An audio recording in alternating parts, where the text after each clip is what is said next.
The slave collar burned the moment his fingers brushed her skin, not because it rejected the Alpha King's touch, but because it recognized him. 5 years she'd scrubbed blood from marble floors and swallowed every insult like communion. 5 years the entire kingdom forgot she existed, forgot she had a name, forgot she'd once stood beside their king as his chosen mate. Tonight, when Darius Blackmore grabbed her wrist to drag her toward punishment, the bond between them didn't whisper. It detonated. But here's the thing about women everyone thinks are already dead. They've got nothing left to lose and everything to burn. Stay until the end to watch a discarded Omega become the reckoning this kingdom never saw coming. Drop a like if you're watching, comment your city, and let's see how far this fire spreads. The castle's kitchen floor had been designed by someone who'd never scrubbed it. Kayla's knees screamed where they pressed against decorative tiles. Beautiful, intricate stonework that had probably cost more than most pack members earned in a year, and absolutely hell on human joints. Her hands were past feeling. The lye soap had eaten through her skin weeks ago, leaving raw meat that cracked and bled with every brushstroke. The bucket beside her held water the color of old pennies, thick with grime she'd been pushing around since midnight. 3:47 in the morning, she knew without checking. You learned to tell time by pain when you lived like this. The collar pulsed. Kayla froze mid-scrub, one hand braced against the floor, waiting. The cursed silver around her throat throbbed once, twice, sending nausea rolling through her gut like a wave. She breathed through her nose, slow, controlled, until it passed. 5 years wearing this thing, and it still found new ways to remind her it was there. New ways to smother the wolf she could barely remember having. Most days she forgot what her own voice sounded like in her head. The collar saw to that, kept her quiet on the outside and silent on the inside where it mattered most. She went back to scrubbing. Still at it? The voice came from behind her. Mira, one of the junior kitchen maids. 17, maybe 18. Young enough to still have hope. Old enough to know how the world worked. She'd found her place in the hierarchy by making sure someone was always beneath her. Tonight, that someone was Kayla. Almost done, Kayla said. Her voice came out rough, unused. She'd barely spoken in 2 days. You missed the corner by the ovens. Mira moved closer, her boots clicking on the tile. Expensive boots. New. Oren's going to do his inspection in an hour. You know how he gets. Kayla knew. Steward Oren lived for finding fault, for the small power that came with making other people's lives harder. She shifted on her ruined knees, dragging the brush toward the corner Mira indicated. The spot was already clean. They both knew it. But this wasn't about clean floors. It never was. Good girl, Mira said, sweet as poisoned honey. Then she turned, her skirt deliberately catching the edge of Kayla's bucket. Gray water sloshed over the rim, flooding across stones Kayla had spent the last hour cleaning. The bucket tipped, fell. The sound of it clattering against tile was obscenely loud in the pre-dawn quiet. Mira kept walking. Kayla sat back on her heels, staring at the spreading pool of dirty water, and felt absolutely nothing. 5 years ago, this would have made her angry, made her wolf snarl and snap. Now it was just another thing that happened, another small cruelty in an endless chain of them. She gathered the bucket, started over. By the time pale light started filtering through the high windows, she'd cleaned the same section 6 times. Her hands weren't shaking from exhaustion anymore. They'd moved past that into a weird, detached numbness. But her stomach was a different story. When had she last eaten? The question floated through her mind, distant and unimportant. Yesterday morning? Day before? The castle fed its servants, technically. Breakfast and dinner in the lower hall, portions determined by rank. Omegas ate last, took what was left. Most days, there wasn't anything left. Most days, Kayla was too tired to care. But today, this morning, the hunger had teeth. She pushed to her feet, her knees popping loud enough to make her wince. The kitchen was coming alive around her, fires being stoked in the massive hearths, bread dough being shaped by hands that knew the work by heart. The early shift cooks moving through their morning routines with practiced efficiency. No one looked at her. The caller made sure of that. Its magic was subtle, insidious. It didn't make her invisible exactly, just forgettable. People's eyes would slide right past her, their attention catching on more important things. She could stand in a room full of pack members and not one of them would remember she'd been there. Safest that way, probably. Safest. Kayla was halfway to the scullery carrying her bucket and brush when the smell hit her. Bread. Fresh bread, just out of the oven. The scent was so overwhelming it stopped her mid-step. Her vision tunneled, her mouth flooded with saliva. Somewhere distant, she heard the bucket hit the floor again, but the sound barely registered. The loaves were cooling on racks near the back door. 24 of them, golden brown and perfect, their crusts splitting to reveal soft white centers that were still steaming, destined for the Alpha King's breakfast table, destined for people who'd never known what it felt like to be this hungry. Her feet were moving. She didn't decide to move, didn't make a choice. Her body just went. 10 steps to the cooling rack. 12. The head cook was shouting at someone about cream. The maids were clustered near the hearth, gossip more important than vigilance. Just one loaf, the misshapen one on the end. They might not even, "What the hell do you think you're doing?" Every sound in the kitchen died. Kayla's hand was 6 inches from the bread. She looked up slowly, already knowing, already feeling the bottom drop out of everything, into Steward Oren's narrow, pinched face. He stood in the doorway like a carry-on bird, all sharp angles and self-righteous fury. His uniform was immaculate. His keys jangled at his belt as he stepped into the kitchen, and every servant in the room suddenly discovered urgent tasks elsewhere. "I asked you a question, Omega." The word landed like a slap. Not her name. She barely remembered having one. Just Omega, said like a curse, like the lowest rung on the hierarchy ladder was the only thing worth knowing about her. Kayla's throat closed. What could she say? That she was starving? That the collar's magic was draining what little energy she had left? That she'd stopped being able to think straight somewhere around day 3 of not eating? Stealing, Oren finished for her, his lip curling. From the Alpha King's table, you were stealing. It's 1 loaf. The words came out before she could stop them, desperate and sharp. 1 loaf. And it's not even shaped right. You'd probably throw it to the pigs anyway. The slap caught her across the face, hard enough to snap her head sideways. The kitchen went silent. Even the fires seemed to quiet. Kayla's cheek throbbed. She could taste blood where her teeth had cut the inside of her mouth. But she kept her eyes down, her hands loose at her sides. 5 years had taught her that much. Fight back, and it gets worse. Always worse.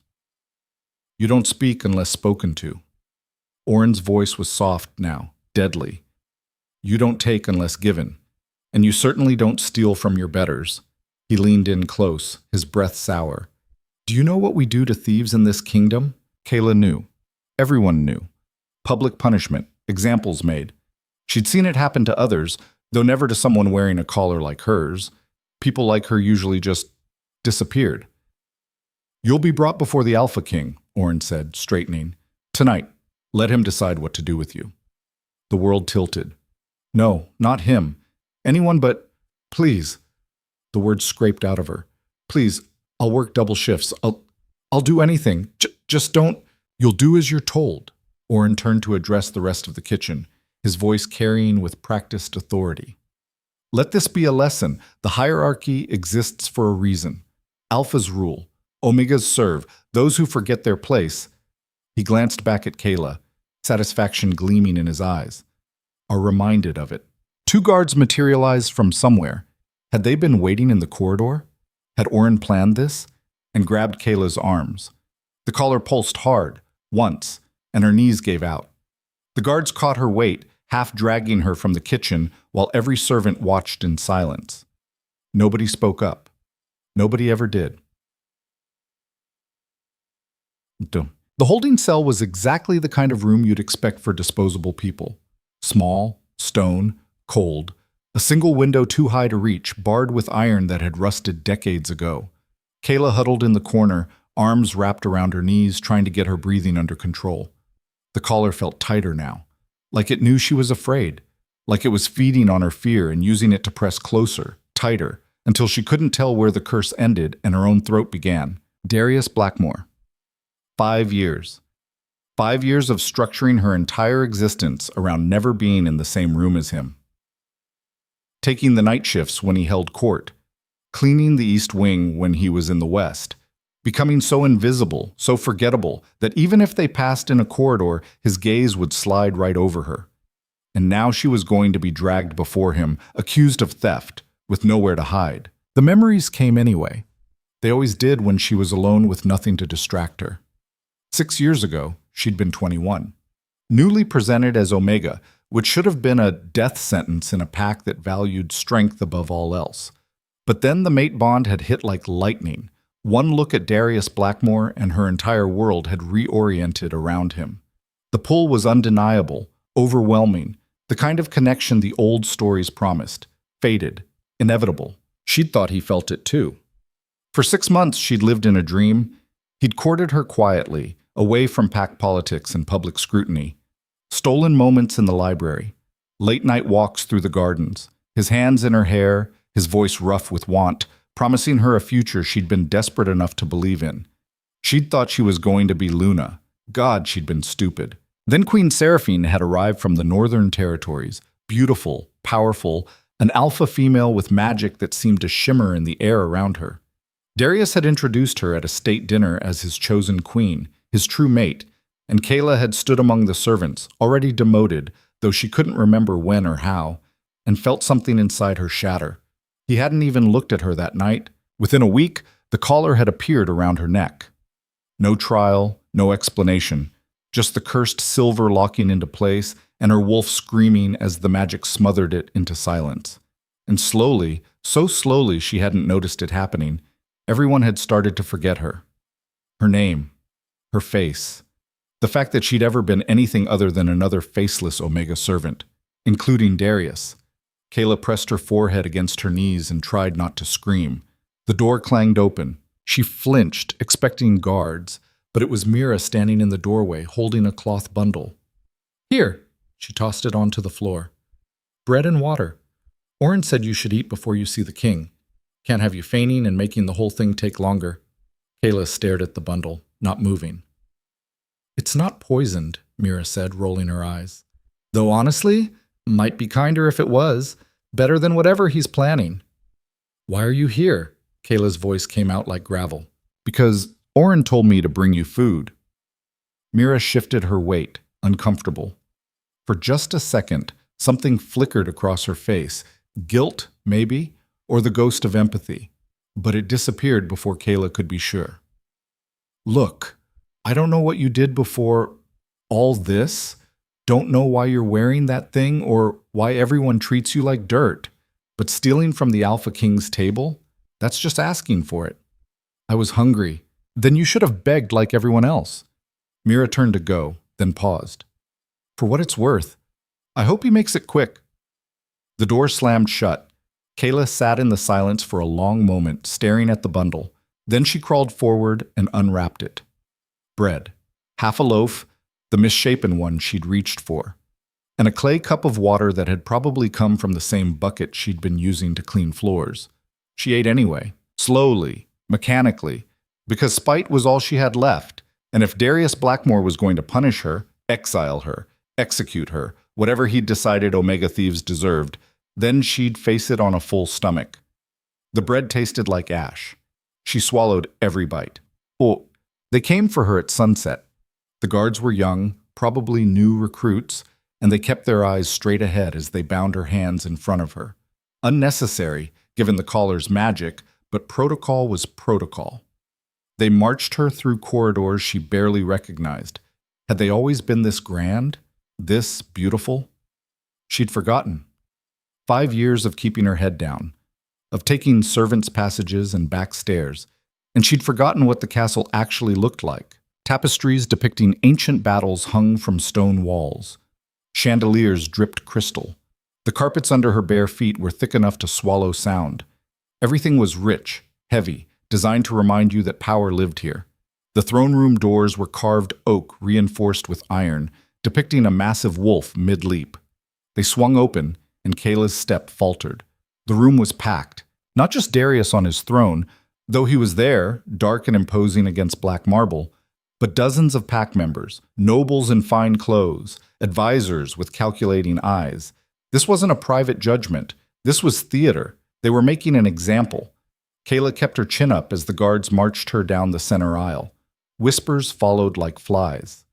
Is that Omega who stole half dead already?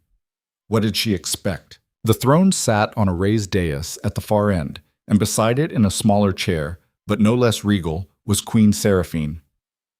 She watched Kayla's approach with ice-blue eyes and a smile that didn't reach them. Everything about her was calculated perfection. The fall of her blonde hair, the cut of her gown, the way she held herself like violence wrapped in silk. And next to her, Darius. Kayla's breath caught. 5 years hadn't softened him. If anything, he looked harder, sharper, like something had carved away everything unnecessary and left only the brutal essentials of an alpha in his prime. Dark stubble shadowed his jaw. His eyes were storm gray, cold and assessing as they tracked her approach. He didn't recognize her. She could see it in the blank indifference of his expression, the way his gaze catalogued and dismissed her in the same breath. The guards forced her to her knees 10 feet from the throne. The stone was cold against her shins.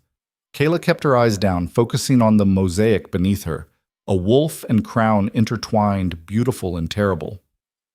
Alpha King Darius, Steward Orin's voice rang out, formal and unctuous. I bring before you the Omega-designated Kayla, accused of theft from the royal kitchens. Theft. Darius's voice was exactly as she remembered, deep, authoritative, edged with something that could cut. Of what? Bread, my lord, intended for your breakfast table. Laughter rippled through the nobles. Someone muttered about Omega greed.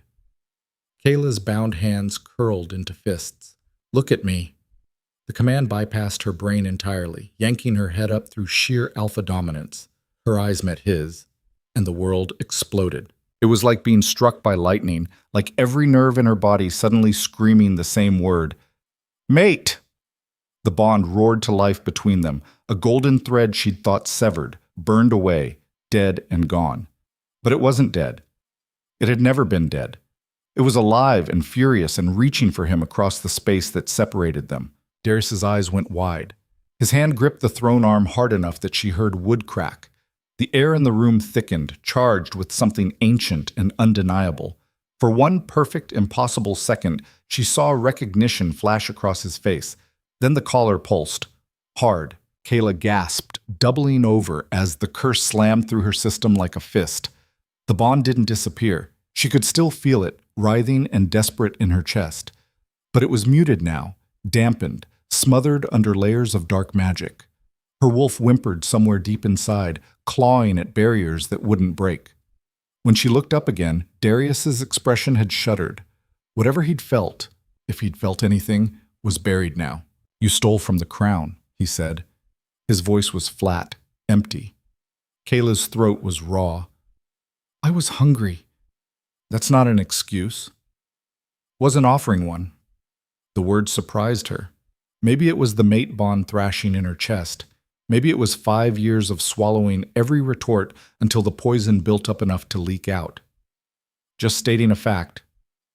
The room went quiet. Queen Seraphine leaned forward, her smile widening. Did the Omega just speak back to you, darling? Darius didn't look at her. His gaze was locked on Kayla, and something moved behind his eyes, confusion, maybe, or the first stirrings of recognition trying to claw its way through whatever magic was keeping him blind. His hand lifted slightly, as if to reach toward her. The collar pulsed again. Harder. Kayla's vision whited out as pain spiked through her skull. When it cleared, she was panting, sweat beading on her forehead, her whole body shaking. The punishment for theft, Orin was saying, satisfaction dripping from every word, is typically removal of the offending hand. However, given this Omega's limited value to the pack, perhaps a more permanent solution. No. Everyone turned to stare at Darius. He stood abruptly, descending the dais steps with predator grace. The crowd parted like water. Kayla's wolf gave a pitiful whine, even through the collar's suppression. He stopped 3 feet away, close enough that she could smell him, pine and smoke, and something wilder underneath. Close enough that the bond was screaming at her to close the distance, to touch him, to make him remember. Stand up. Kayla stood, her legs shook. They were nearly the same height with her on the lower step. His eyes were level with hers. and this close she could see the gold flecks in the gray, the small scar above his left eyebrow from a training accident when he was 15. She'd been there when it happened, had pressed her scarf against the wound to stop the bleeding. Did he remember? Did any part of him remember? "What's your name?" he asked quietly. The question was a knife. "Kayla." "Kayla what?" "Just Kayla." The lie tasted like copper. Omegas don't have surnames. Something flickered across his face, frustration or anger, she couldn't tell. He reached toward her, his hand moving to the collar. The shock threw them both backward. Darius stumbled into a pillar. Kayla hit the floor hard, all the air knocked from her lungs. The collar was burning, actually burning. She could smell her own skin scorching, and she clawed at it uselessly, a scream building in her throat. "Get the healer!" "Don't touch her. The magic—" "What is that collar doing?" Hands grabbed her arms, hauling her upright. Through the haze of pain, she saw Darius being restrained by his own guards, his face pale and shocked. He was staring at her like he'd seen a ghost, like he was starting to remember. "The collar is cursed." Seraphine's voice cut through the chaos, clear and cold. She'd descended from her throne and now stood beside Darius, one hand possessive on his arm. Blood magic, designed to completely suppress an Omega's wolf. When an alpha touches it, the magical feedback can be severe. "Why is she wearing it?" Darius demanded, still staring at Kayla. "Who authorized?" "You did, my love." Seraphine's tone was patient, almost pitying. 5 years ago. Don't you remember? She tried to seduce you, claimed a false mate bond to elevate her position. This was your judgment. Lies. The words screamed in Kayla's head, battering against her teeth, desperate to get out. But the collar pulsed again, and this time the pain came with something else. A creeping numbness that started in her throat and spread like frost, stealing her voice, her strength, her ability to fight. The last thing she saw before darkness took her was Darius's face, twisted with confusion and something that might have been horror. Then nothing. She woke in the cell again. A healer was bending over her, older woman, gray hair, kind eyes that had seen too much suffering. She was applying salve to the burn marks on Kayla's neck with gentle, practiced hands. Kayla flinched away instinctively. "Easy," the healer murmured. "The collar's magic reacted to his alpha dominance. You're lucky it didn't kill you both." "Lucky." The word felt obscene in her mouth. The healer finished bandaging her neck and sat back. "I've done what I can. The burns will heal, but the collar—" She shook her head. "That's beyond my skill." "Doesn't matter." Kayla's voice was hoarse. "Won't be wearing it much longer anyway." The healer's expression shifted, something sad and knowing. "The Alpha King delayed your sentencing. He wants time to consider." After she left, Kayla lay on the cold stone and stared at the ceiling. Her mind was racing, putting pieces together that had been scattered for 5 years. The collar had cracked when Darius touched it. Not broken, but cracked. And in that moment she'd felt her wolf stir. Weak, distant, but there. Still there. The mate bond was alive, muted by the curse, suppressed by whatever dark magic Seraphine had woven, but alive. And Darius, for just a second, she'd seen recognition in his eyes. Like something in him remembered even though his conscious mind didn't. 5 years ago, dark magic had stolen her identity, had rewritten reality so thoroughly that even her mate had forgotten her. But magic could break, curses could crack, and Kayla Thorne, stripped of everything, left to rot in the shadows, made a decision. She wouldn't scream the truth, wouldn't rush forward with accusations that would get her killed before anyone believed her. Seraphine's magic was too deeply woven into the kingdom's fabric. Too many people had forgotten. Too many lies had become accepted truth. No, she would survive. Watch. Learn. Wait. But this time she wouldn't be invisible. This time she'd be hunting. The thought settled into her bones with cold certainty. She had no power, no allies, no weapons except 5 years of rage and a mate bond that refused to stay dead. It would have to be enough. Because one way or another, Kayla was going to tear down every lie built on her grave. She was going to burn it all down, the false queen, the stolen throne, the dark magic that had erased her. And she was going to start with the woman wearing her crown. In the darkness of the cell, Kayla smiled. It wasn't a nice smile. It wasn't the expression of someone who'd given up or accepted defeat. It was the smile of a wolf that had just remembered it had teeth. Let them think she was broken. Let them think she was beaten, half dead, not worth worrying about. She'd use every assumption, every dismissal, every moment they looked right past her. She'd been invisible for 5 years. She knew how to move through shadows, how to listen, how to wait. And when the moment came, when she'd gathered enough truth, enough proof, enough power to make them see her, she'd strike. The game was changing.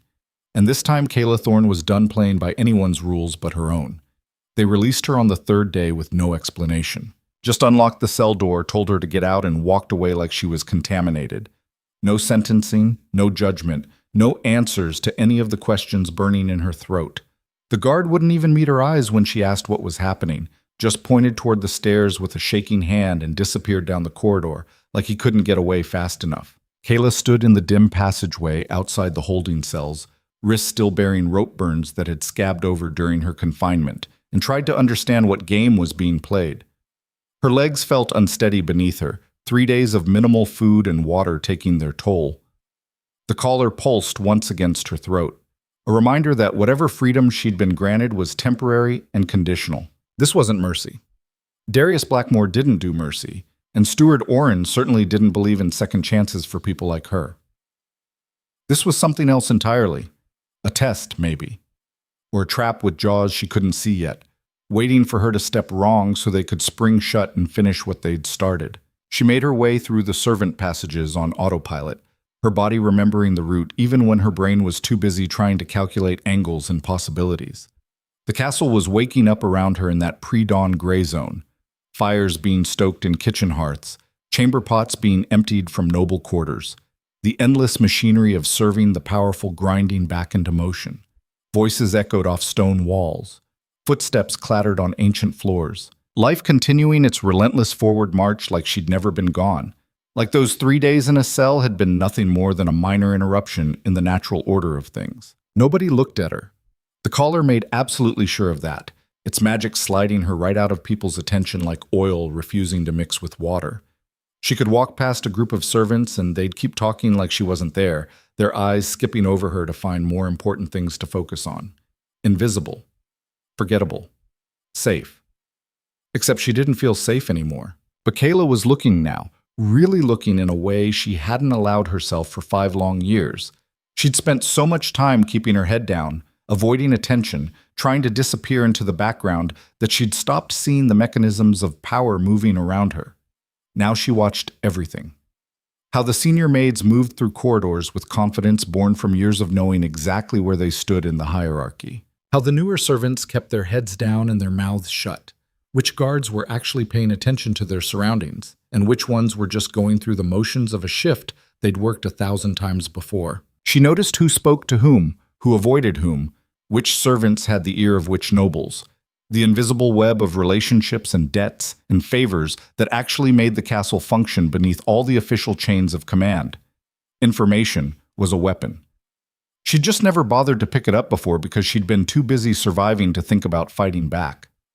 That was going to change. The servants' quarters smelled like mildew and unwashed bodies and despair, a cramped warren of tiny rooms carved into the castle's basement where sunlight was nothing more than a distant memory.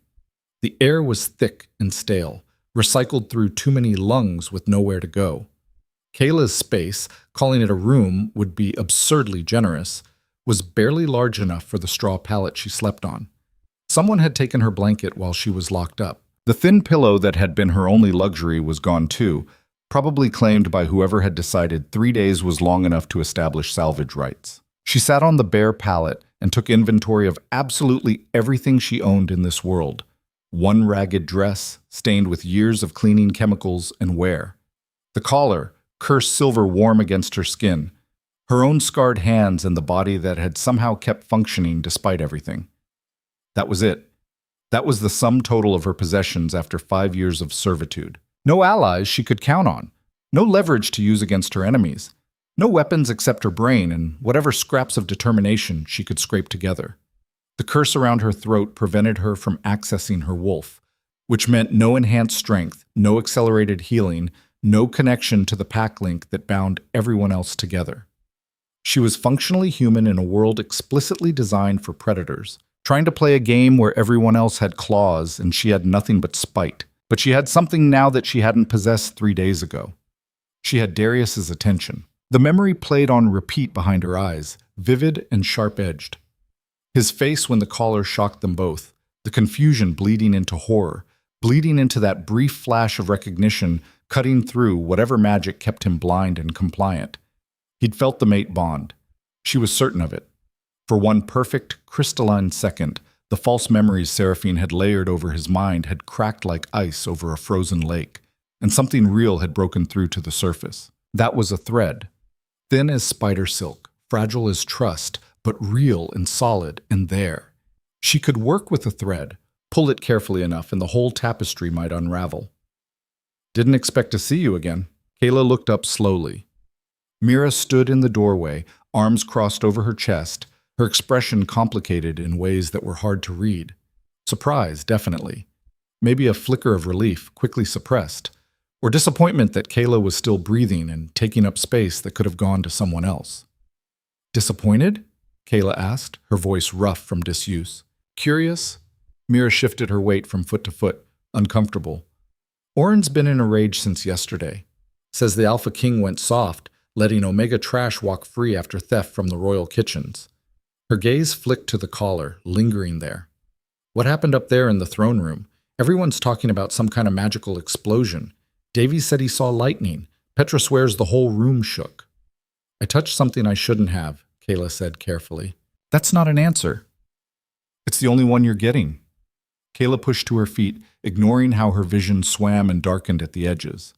3 days on, nothing but stale bread and questionable water had hollowed her out, left her running on fumes and willpower. She needed real food before her body gave up completely and made the decision to stop functioning without consulting her first. Mira didn't move from the doorway, blocking the exit whether intentionally or not. "You've been reassigned. Personal order from Steward Oren himself." Something cold and heavy settled in Kayla's stomach like a stone dropping into dark water. "Reassigned where?" "North Wing." Mira's smile had edges sharp enough to cut. "Royal quarters.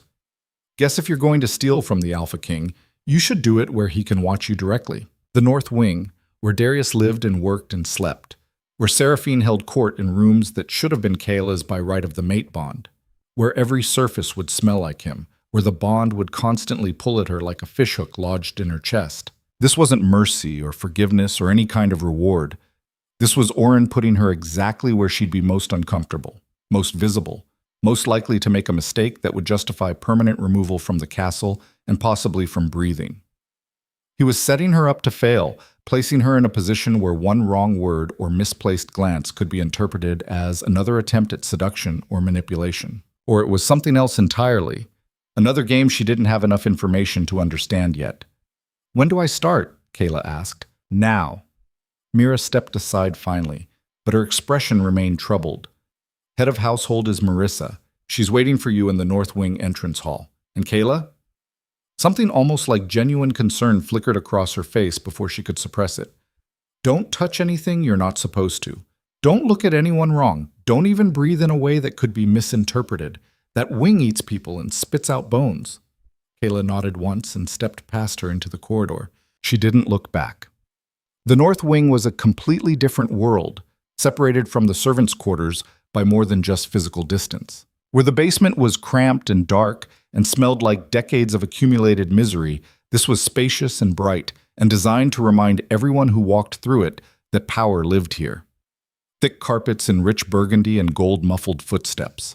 Tapestries depicting famous pack battles and historical victories covered stone walls that had been scrubbed clean of any hint of age or wear. Tall windows with actual glass, not the shuttered openings common in the lower levels, let in sunlight that seemed almost obscene in its abundance. Kayla had forgotten what real sunlight felt like on her skin.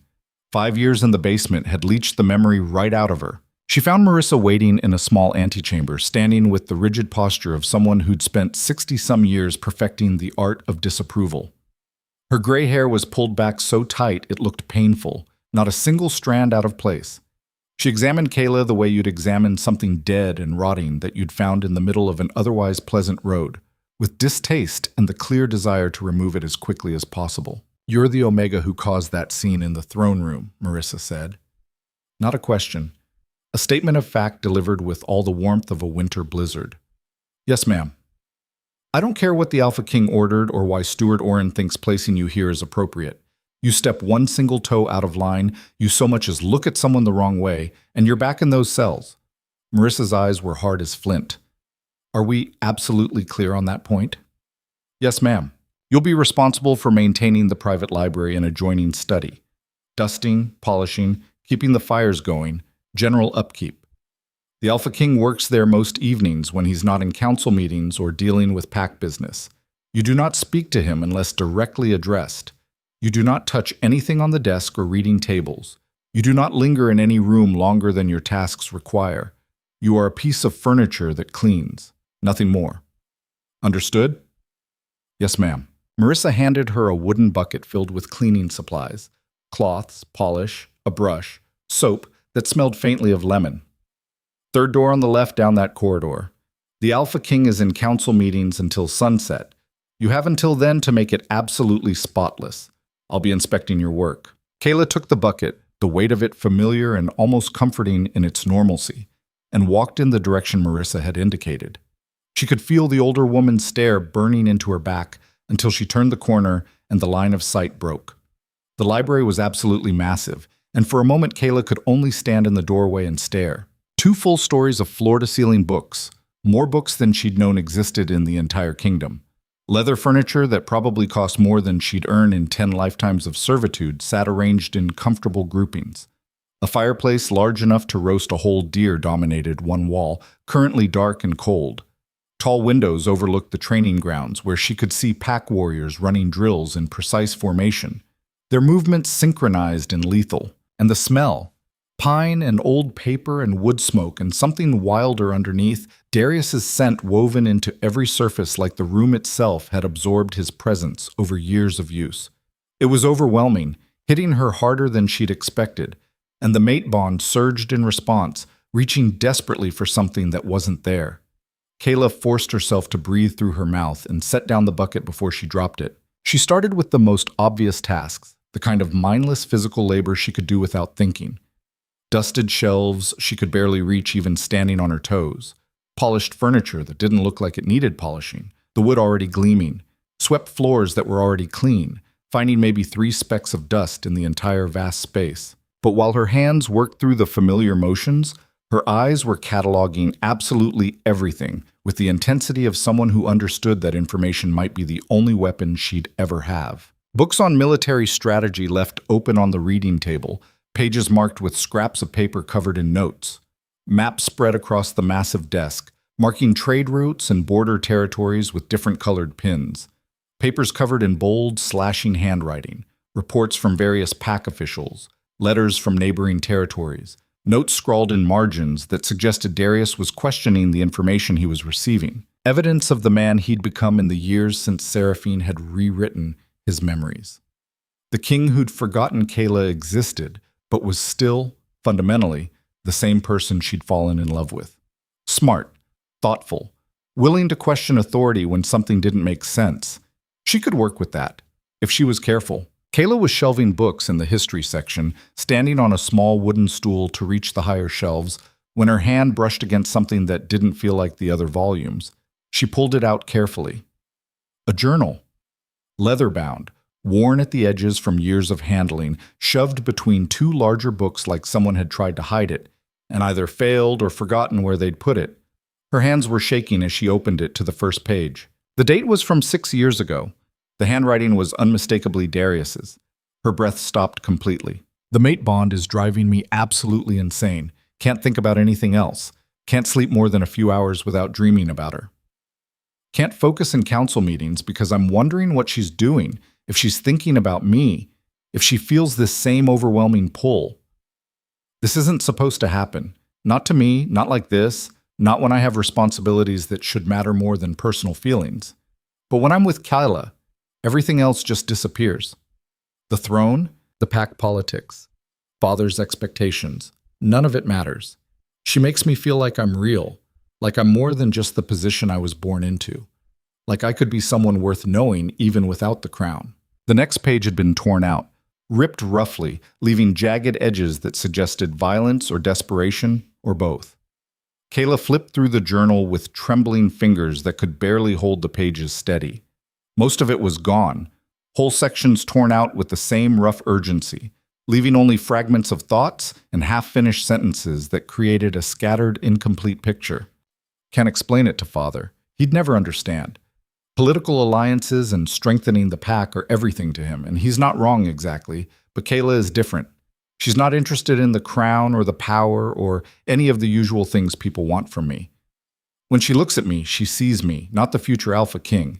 And when I'm with her, I feel another missing page. Then, Mother announced today that Seraphine will be arriving next month for a diplomatic visit. Says a northern alliance would strengthen our borders, give us leverage against the eastern territories. She's probably right from a strategic standpoint, but the way she talks about it, like my eventual marriage is just another political tool to be deployed. It makes me feel sick. I don't want a political alliance. I want Kayla. I want to wake up next to her for the rest of my life. I want to build something real, something that matters beyond borders and treaties and power. More torn pages. The next intact entry was dated 3 weeks later. Seraphine arrived yesterday. She's everything Mother said she'd be. Beautiful, powerful, politically connected, exactly the kind of match that would benefit the pack. But I feel absolutely nothing when I look at her. Nothing except a growing sense that this is wrong, that I'm being pushed towards something that will destroy everything I actually care about. When she touches my arm, it feels wrong. When she laughs at something I say, it sounds hollow. She's playing a part, and she's expecting me to play mine, and I hate every second of it. Another gap. Then, in handwriting that was starting to look less controlled, more frantic. Something's happening. Can't quite explain it. Keep forgetting things. Conversations I know I had yesterday feel distant and unclear, like I'm trying to remember a dream that's already fading. Tried to talk to Kayla this morning and couldn't remember what we'd discussed the night before. She looked hurt. I don't know how to fix this. Don't know what's wrong with me. Can't remember her face clearly anymore. How is that possible? She's the most important person in my world, and I can't picture her face without really concentrating. This isn't normal. The final entry was barely legible, the handwriting completely erratic and desperate, letters slanting in different directions like he'd been writing while something inside him was breaking. Why can't I remember her face? Why can't I remember her name? There was someone, I know there was someone vital and important and real. But when I try to hold on to the memory, it slips away like water through my fingers. Seraphine says I'm stressed, that I'm imagining things, that there's no one else and there never was. But she's lying. I know she's lying. I can feel it. There's someone I've forgotten, someone I've lost, someone who... The entry ended there, mid-sentence, like he'd been interrupted, or like the memories had finally dissolved completely and left him with nothing to write. Kayla closed the journal with shaking hands that could barely grip the leather cover. Her vision was blurred with tears she hadn't realized she was crying. This was proof, solid, tangible evidence that she'd existed, that the bond had been real, that Darius had loved her desperately before Seraphine had used blood magic to burn those memories out of his mind and replace them with lies. But even as hope flared in her chest, reality crushed it back down. This wasn't enough. A journal with torn pages and increasingly frantic entries wouldn't convince anyone of anything except that Darius had been under enormous stress 6 years ago. Seraphine's magic was too strong, too deeply woven into the fabric of the kingdom's reality. The false memories she'd created felt more real than actual truth to everyone who'd been touched by the spell. This would just look like the confused ramblings of a young alpha struggling with the pressure of his position. She needed more. She needed the anchor for Seraphine's spell, the physical object or sacrifice that was keeping the magic active and feeding it power. She needed proof that couldn't be dismissed or explained away. And she needed to survive long enough to find it. Kayla was sliding the journal back into its hiding place between the larger volumes when the door opened without warning. She spun around so fast she nearly fell off the stool, her heart launching itself into her throat. Darius stood in the doorway, and the sight of him hit her like a physical blow. He was dressed for training, leather pants that sat low on his hips, a loose shirt dark with sweat that clung to his shoulders and chest, hair damp and disheveled. He looked utterly exhausted, like he'd been pushing himself past any reasonable limit and then kept going purely on willpower. There were shadows under his eyes that suggested he hadn't been sleeping well, tension in his shoulders that spoke of stress he couldn't shake. Their eyes met across the length of the library. The bond exploded between them. Kayla felt it in her chest, in her bones, in every single nerve ending suddenly screaming the same desperate word. Mate! Mate! Mate! The caller immediately tried to suppress the connection, pulsing with heat that made her skin burn and her throat close up, but it couldn't completely smother the recognition roaring through her blood. The bond was alive, vital, reaching for him with an intensity that made everything else fade into irrelevance. Darius's hand went to his sternum like he'd been struck, his expression shifting from exhaustion to complete confusion. You, he said, his voice rough. Kayla's throat was desert dry, the caller making it even harder to force words out. My lord. What are you doing in here? Not accusatory exactly, just genuinely confused, like he was still trying to process what he was seeing and his brain wasn't cooperating. Cleaning. Steward Oren assigned me to the north wing. Oren. Something dangerous flashed in his storm-gray eyes. He stepped fully into the room and closed the door behind him with deliberate care, and Kayla fought every instinct that was screaming at her to either run or close the distance between them. The bond didn't know which it wanted more, safety or connection. You're the Omega from the throne room, the one with the collar that... He gestured vaguely at his own chest, where she knew he could feel the pull of the bond, even if he didn't understand what it meant. The magical backlash. Kayla, she said quietly, carefully. My name is Kayla. Something flickered across his face. Pain, confusion, recognition trying desperately to claw its way through layers of false memory and magical interference. I know that. He stopped, frustrated, and ran a hand through his damp hair, making it stand up in different directions. Why does your name sound so familiar? Like I should know it, like I should know you, but I can't remember from where. Because you used to whisper it in the dark while you held me. Because you promised me forever in a garden under moonlight. Because for 6 months we built something real before magic burned it away and replaced it with lies. I don't know, my lord, Kayla said instead, keeping her voice neutral and submissive. Darius moved closer and the bond pulled harder with each step he took. She could see it affecting him too, the way he leaned toward her unconsciously, the confusion deepening in his eyes as instinct warred with whatever false memories Seraphine had layered over his mind. He was close enough now that she could see the pulse jumping in his throat, count the individual drops of sweat on his collarbone, see the exact moment when recognition tried to surface and was brutally suppressed. Seraphine told me what happened 5 years ago, he said, his voice low and strained. She said you tried to seduce me, that you claimed a false mate bond to try to elevate your position in the pack, to gain power and status you hadn't earned, that the collar was my judgment for your deception, for trying to manipulate me. Every single word was a knife sliding between her ribs. Kayla forced herself to nod. Yes, my lord. But when I touched the collar in the throne room, his hand lifted toward the cursed silver around her throat, drawn by something he couldn't name. When the magic reacted and shocked us both, it didn't feel false. It felt... He stopped, struggling to find words.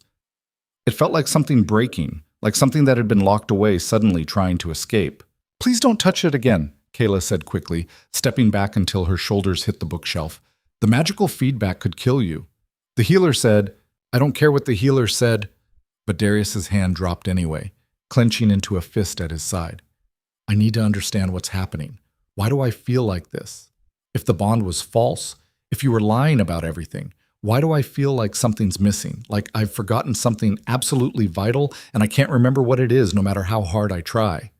This was it, the opening she desperately needed. Maybe, Kayla said very carefully, measuring every single word, you should ask your queen about that, about what really happened 5 years ago.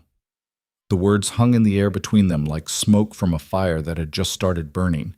Darius's expression shifted rapidly, surprise bleeding into suspicion, bleeding into something that might have been anger. What exactly does that mean? Nothing, my lord. I apologize. I shouldn't have spoken out of turn. No. He closed the remaining distance between them in 2 long strides, and suddenly he was right there, close enough that she could feel the heat radiating from his skin, close enough to count the gold flecks scattered through his gray eyes like stars. You meant something specific. What do you know? What aren't you saying? Everything. Nothing. Pieces of a truth that magic won't let you see, no matter how clearly I show it to you. I know, Kayla said slowly, her heart hammering so hard she thought it might break through her ribs. That blood magic can do terrible things.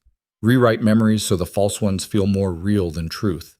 Make people forget what actually happened and believe lies instead. Make someone forget the most important person in their life and think a stranger is their mate. Darius stared at her like she'd just spoken in a language he didn't know. You're saying Seraphine used blood magic on me to make me forget someone and believe she was my mate instead. I'm not saying anything definitive, Kayla said, her voice barely above a whisper. I'm just a collared Omega who talks too much and should probably learn to keep her mouth shut. I can't forget you. The words came out rough, almost angry, like he was frustrated with himself for admitting it. That's the problem I keep running into. Every time I try to remember why you're wearing that collar, what you supposedly did to deserve it, the memories slip away before I can examine them properly. They're not solid. They don't have weight. They feel like someone told me a story, and I'm trying to remember the details, but I wasn't actually there when it happened. Because you weren't. Because none of it is real. Because Seraphine planted those memories in your head, and they don't have roots deep enough to hold under scrutiny. My lord, don't call me that. The words were sharp, almost desperate. When you say it, it sounds completely wrong, like you're supposed to call me something else entirely, but you've both forgotten what. Kayla's heart was hammering so violently she thought it might actually kill her. What should I call you then? Darius opened his mouth to respond. Then his hand went to his temple, pressing hard like he was fighting against something inside his skull that was trying to crush his brain. His face contorted with pain. I can't. There's something blocking. He staggered slightly, catching himself against the desk. Are you? Kayla started to move toward him instinctively. How touching. They both spun toward the door so fast Kayla nearly lost her balance. Queen Seraphine stood framed in the doorway like a portrait of cold perfection, pale blue silk gown that probably cost more than the entire servant's wing, blonde hair arranged in elaborate braids that must have taken hours, expression pleasant and warm and absolutely freezing underneath. Magic shimmered faintly around her, subtle enough that most people wouldn't notice, but visible to Kayla now that she knew to look for it. Like reality itself was bending slightly to accommodate her presence, making room for her in a way it didn't for normal people. I've been looking everywhere for you, darling, Seraphine said, her voice honey-sweet. Her gaze slid to Kayla, and the temperature in the room dropped at least 10 degrees. I see you've met our new cleaning girl, the queen continued. Kayla. Darius's voice was strained, still fighting whatever pain had grabbed him. Her name is Kayla. Is it? How sweet that you remembered. I can never keep track of servants' names. Seraphine glided into the room with the kind of effortless grace that spoke of a lifetime spent learning how to move like power embodied. Her hand landed on Darius's arm, possessive and territorial. You missed the afternoon council meeting, darling. Lord Garrett was quite concerned. I needed air, needed to clear my head. By interrogating Omega servants? Seraphine's laugh was light and musical and contained absolutely no genuine amusement whatsoever. How industrious of you. She turned to face Kayla directly, and there was nothing pleasant in her expression now, just pure calculated threat barely concealed beneath aristocratic courtesy. You're dismissed. I'm sure there are floors somewhere in this enormous castle that need scrubbing. Kayla dropped into the lowest curtsy she could manage, keeping her eyes fixed on the floor. Yes, my queen. She gathered her cleaning supplies quickly, trying not to look like she was fleeing even though that's exactly what she was doing. But Seraphine's voice stopped her before she could reach the door. Oh, and Kayla? The queen's smile was beautiful and absolutely terrifying in its cold precision. A word of advice from someone who cares about the well-being of all pack members. The collar you're wearing was placed there for a very specific reason. Omegas who forget their place, who overstep boundaries or try to manipulate their betters, tend to simply disappear, vanish without a trace. It would be such a tragedy if something unfortunate happened to you when you've already survived so much. The threat couldn't possibly have been clearer if Seraphine had pulled out a knife and held it to Kayla's throat. Kayla met those ice-blue eyes directly for just a moment and saw murder barely concealed beneath the pleasant facade. Real, genuine intent to kill if Kayla became enough of a problem. "I'll remember that, my queen," she said quietly, and meant it in ways Seraphine probably didn't intend. She left before the queen could say anything else, but not before catching Darius's gaze one final time. He looked confused, frustrated, angry, like a man trying desperately to solve a puzzle when half the pieces had been deliberately hidden and the other half didn't fit together properly, no matter how he arranged them. Perfect. Let him question everything. Let him doubt. Let the seed she'd carefully planted take root in the cracks of Seraphine's spell. She'd given him the thread. Now she just had to make sure he pulled it before Seraphine noticed and cut it.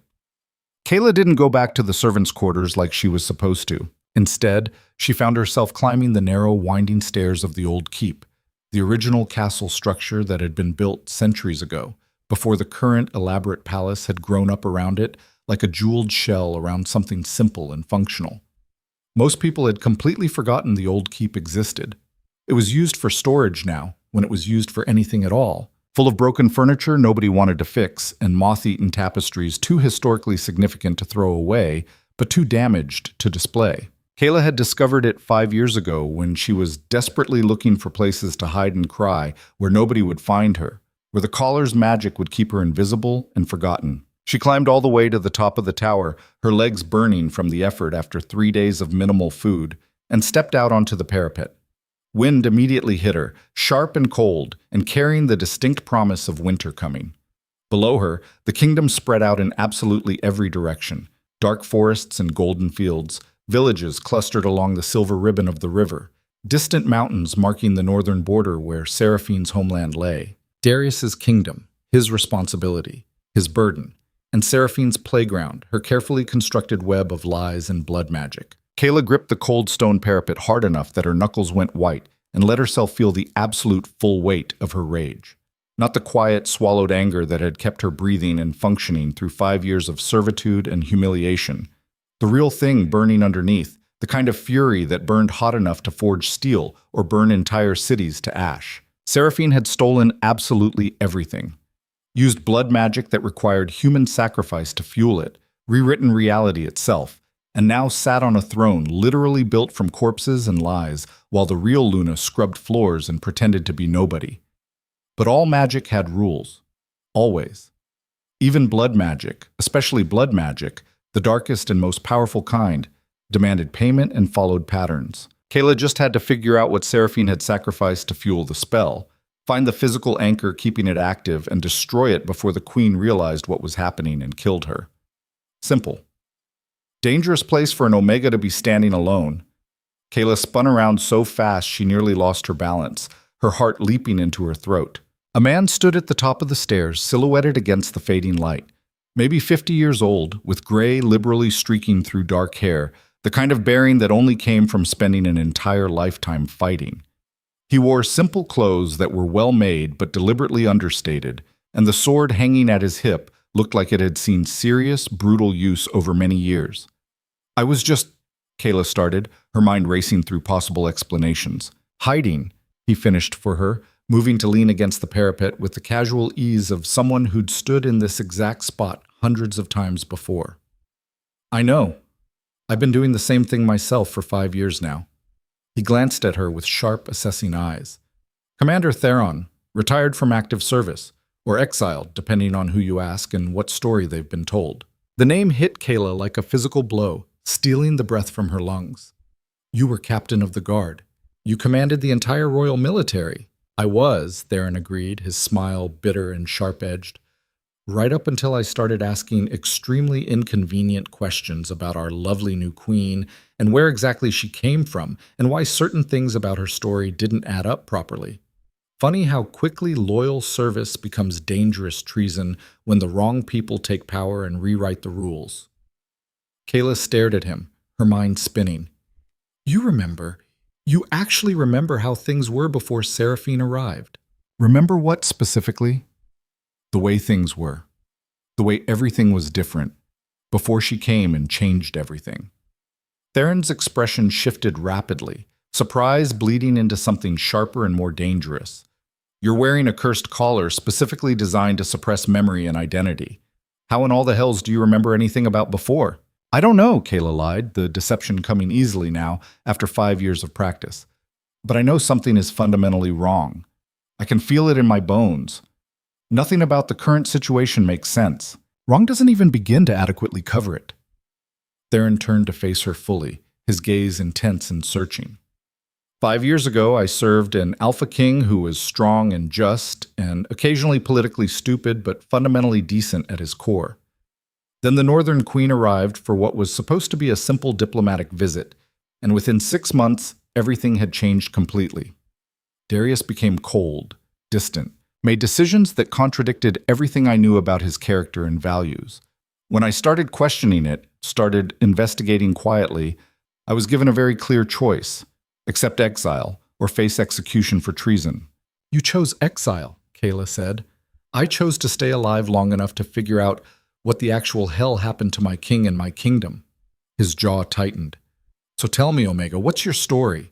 Why does someone wearing a suppression collar care about palace politics and magical conspiracies? Every instinct Kayla possessed screamed at her not to trust him, that this could be a trap, that Seraphine might have sent him to test her loyalties. But if Theron had been asking dangerous questions 5 years ago, if he'd been exiled for doubting Seraphine's story, if he still remembered when everyone else had forgotten, maybe she wasn't completely alone in this after all. The collar was placed on me 5 years ago, Kayla said carefully, measuring every word. The exact same time Seraphine arrived in the kingdom. Theron's eyes narrowed dangerously. That's not a coincidence. No, it's definitely not. You're planning something. Not a question. A statement of observed fact. I can see it in your eyes, in the way you're standing. Whatever it is, you're going to need help. Seraphine has eyes and ears absolutely everywhere in this castle. Why would you help me? You don't even know me. Don't I? Theron's expression was strange, complicated. Tell me something. Did you ever spend time watching training sessions in the practice yards about 6 years ago, maybe? Kayla's breath caught. Sometimes. I used to watch from the gallery. Why? There was a young woman who came regularly. Omega designation, but she had fire in her that most alphas would envy. She'd sit in the gallery and take detailed notes on our formations and tactics, like she thought she might need to know them someday. His voice softened slightly. I remember her specifically because when the Alpha King started courting her, quietly, thinking nobody was paying attention, she didn't make it easy for him. Made him work for her attention. Made him prove he wanted her for more than just the convenience of the mate bond. Tears were burning behind Kayla's eyes, hot and desperate. You actually remember that. You remember her. I remember you, Kayla Thorne. Theron's voice was firm. And I remember the night you disappeared and how the next morning it was like you'd never existed at all. Everyone forgot. The servants, the nobles, even Darius himself. But I've always had an unusually thick skull when it comes to magic. Spells don't stick to me the way they're supposed to. I've spent 5 years remembering someone everyone else forgot. He stepped closer. So, yes, I'll help you, because someone needs to. And I'm too old and too angry to keep hiding in towers while that northern witch destroys everything I've spent my life protecting. She'll kill you if she finds out you're helping me, Kayla said. She's welcome to try. His smile was sharp and dangerous. But I didn't spend 40 years training warriors and commanding armies just to roll over for some magically enhanced usurper with delusions of permanent grandeur. For the first time in 5 desperately long years, something cracked open in Kayla's chest. Not breaking, opening, making room for something she genuinely thought was completely dead and gone. Hope. I need to understand the spell she used, Kayla said, her words coming faster now. Blood magic always requires an anchor, something physical keeping it active and feeding it power. If we can find it and destroy it. The false memories collapse and reality reasserts itself, Theron finished.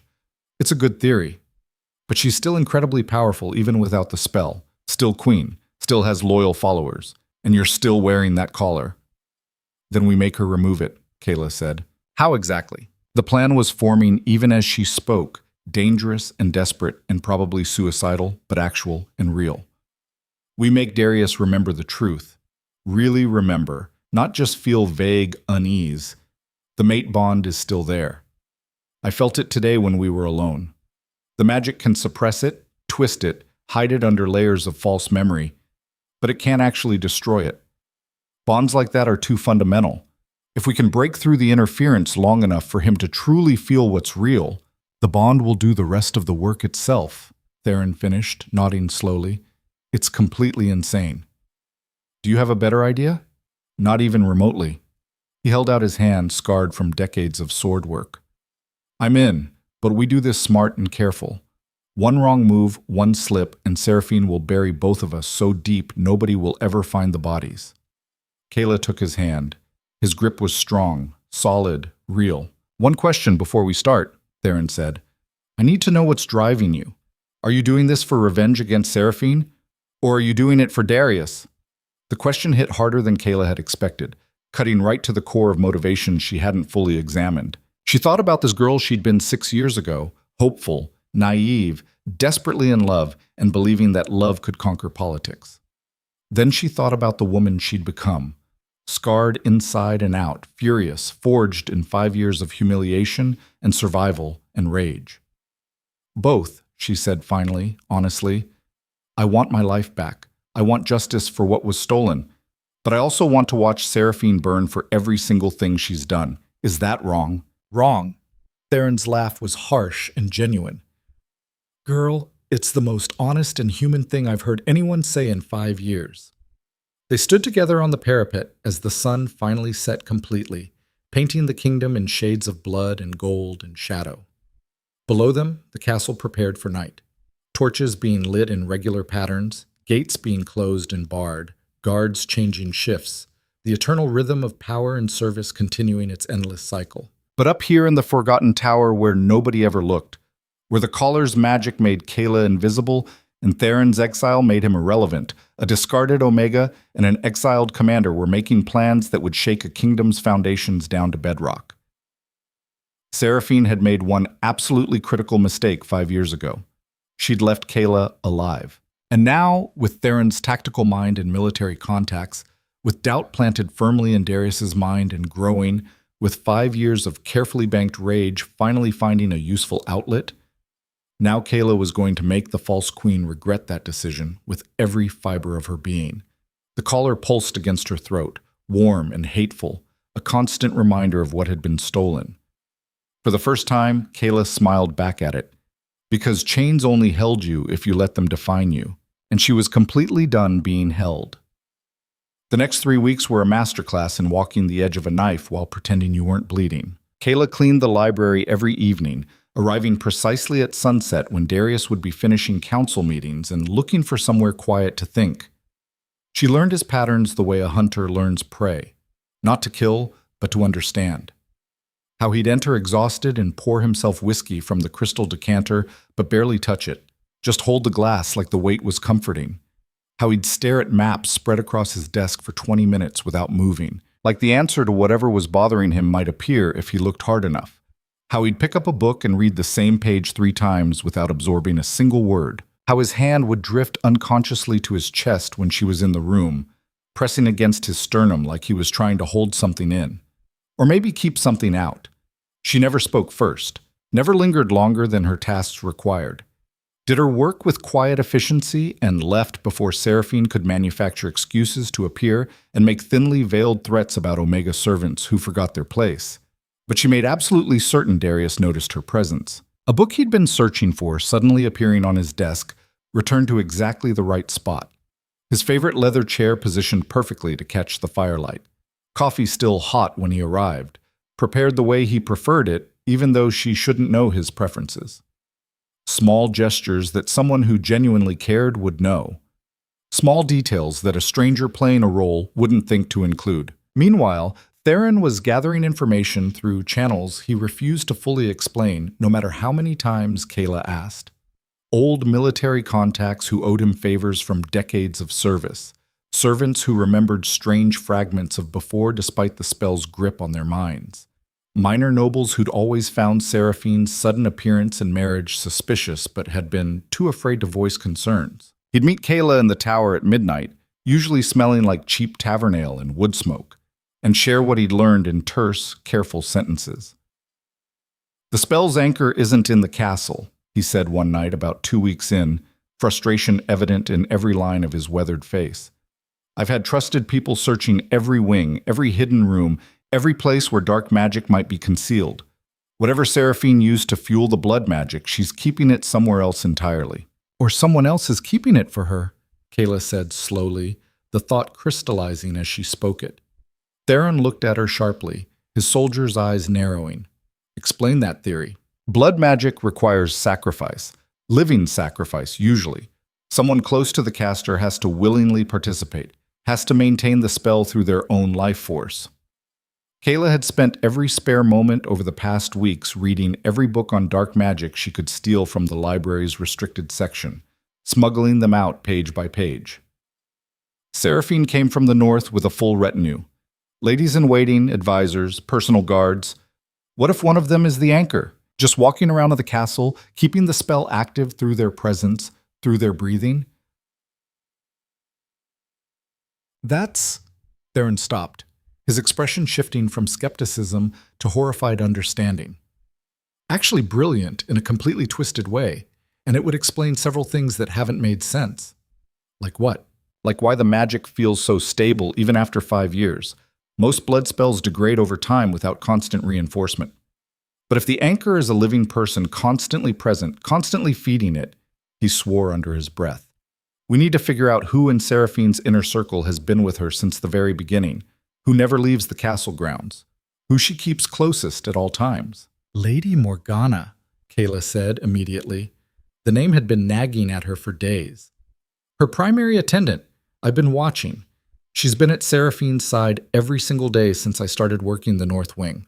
Eats with her, sleeps in the adjoining chamber, accompanies her to every meeting and social function." "Then that's where we start," Theron agreed. "But we need to be careful. If Morgana is the anchor and Seraphine realizes we're getting close, she'll move her or eliminate the evidence. Or eliminate us. She's already threatened to eliminate me." Theron's jaw tightened. "When?" "2 days ago. Told me to request reassignment away from the library or I'd disappear permanently." "And you're still going there every night?" "Of course I am." Kayla pulled her stolen blanket tighter against the tower's bitter cold. "We're running out of time. Darius is starting to remember things. Not everything, not clearly, but fragments. He knows something's wrong with his memories. If we can just push him a little further—" "If you push too hard, Seraphine will kill you before he remembers enough to stop her," Theron interrupted. "You're playing an incredibly dangerous game." "I know, but it's the only game we have." Surveillance on Lady Morgana proved harder than either of them had anticipated. The woman was a ghost by design, moving through the castle in Seraphine's shadow, rarely speaking, never alone. Kayla tried watching her during the few times she ventured into public spaces, but Morgana was aggressively unremarkable. Plain brown hair pulled back in a simple style, forgettable features that your eyes slid right past, clothes that were expensive but deliberately understated. The kind of person you'd look at directly and still not remember 5 minutes later. Just like Kayla herself, thanks to the caller's magic. Maybe that was precisely the point. Hide in plain sight by being completely unmemorable. The breakthrough came during the 3rd week, entirely by accident. Kayla was leaving the library later than usual. Darius had stayed working until nearly midnight, and she'd waited in the corridor until he finally left before going in to bank the fires. She was cutting through the servant passages when she heard voices echoing from somewhere ahead. Female voices, low and urgent. She pressed herself against the stone wall and listened. "Can't maintain it much longer. The pain is getting worse." That was Morgana's voice, strained in a way Kayla had never heard before. "You'll maintain it as long as I require." Seraphine, cold and absolute. "We're too close to risk the spell degrading now." "It's been 5 years. My lady, please." "The marks are spreading. Soon they'll be visible even through clothing, and if anyone sees, no one will see. You'll make certain of that." A pause. Unless you'd prefer I find a new anchor. The spell would require your death to transfer properly, but that can certainly be arranged. Silence. Then Morgana's voice, small and defeated. No, my lady, I'll continue. Good. Now go rest. We have the treaty signing tomorrow, and I need you presentable. Footsteps approached. Kayla barely made it around the corner before Seraphine swept past, her expression thoughtful and cold. Morgana followed a moment later, walking slowly like every step hurt. Kayla waited until they were both gone, then ran for the tower. She's definitely the anchor, Kayla told Theron breathlessly when she found him waiting in their usual spot. I heard them talking. Morgana said the marks are spreading, that maintaining the spell is causing her pain. Seraphine threatened to kill her and transfer the anchor if she complained. Did you see these marks? No. But Morgana said they'd be visible through clothing soon, which means they must be extensive, covering more than just her wrists. Theron was quiet for a long moment, thinking. If we can expose the marks publicly, in front of the pack, it would be undeniable proof of blood magic. Even Seraphine couldn't explain that away. How do we expose them? Morgana never leaves Seraphine's side. We create a situation where she has to. Theron's smile was sharp and dangerous. Leave that part to me. You focus on keeping Darius questioning. We need him ready to believe the truth when we reveal it. That conversation with Darius came sooner than Kayla expected. She was polishing the library windows the next evening, standing on a small ladder, when his voice cut through the quiet. You're different from the other servants. Kayla looked down. He was standing near the desk, still wearing his formal council clothes, watching her with an intensity that made the bond pull hard in her chest. My lord? She said carefully. Don't. He moved closer to the ladder, and she had to grip the frame to keep from swaying. Don't do that thing where you pretend to be nobody. I've been watching you for 3 weeks now. You move through this room like you know it intimately, like you've been here before, many times before. I clean it every day, my lord. That's not what I mean, and you know it. He was directly below her now, looking up, and the bond was screaming at her to climb down to close the distance. 3 weeks ago, you said I should ask Seraphine about what really happened 5 years ago. That's been eating at me. Why would you say something so dangerous unless you believed it absolutely? Kayla's hands were shaking on the window frame. I was speaking out of turn. You were telling me the truth. Darius's gray eyes were intense, searching her face like he was trying to solve an equation with missing variables. Or at least you believe it's the truth, which means either you're dangerously delusional or something is fundamentally wrong with my memories, and I'm starting to think it's not the first option. This was it, the moment she'd been carefully building toward. What do you remember about 5 years ago? Kayla asked quietly. That's exactly the problem. I don't remember clearly. Not really.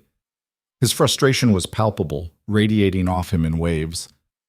I remember Seraphine arriving for a diplomatic visit. I remember the wedding happening very quickly, much faster than my father wanted.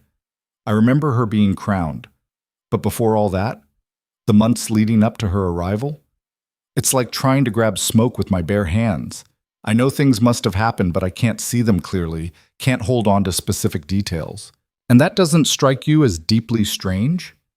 Everything strikes me as strange lately. He reached up and offered his hand to help her down from the ladder. She hesitated, knowing the caller would react to his touch, but he kept his hand extended patiently. Especially you. When you're in this room, I feel like I should know you. Not just know your name, but know everything about you.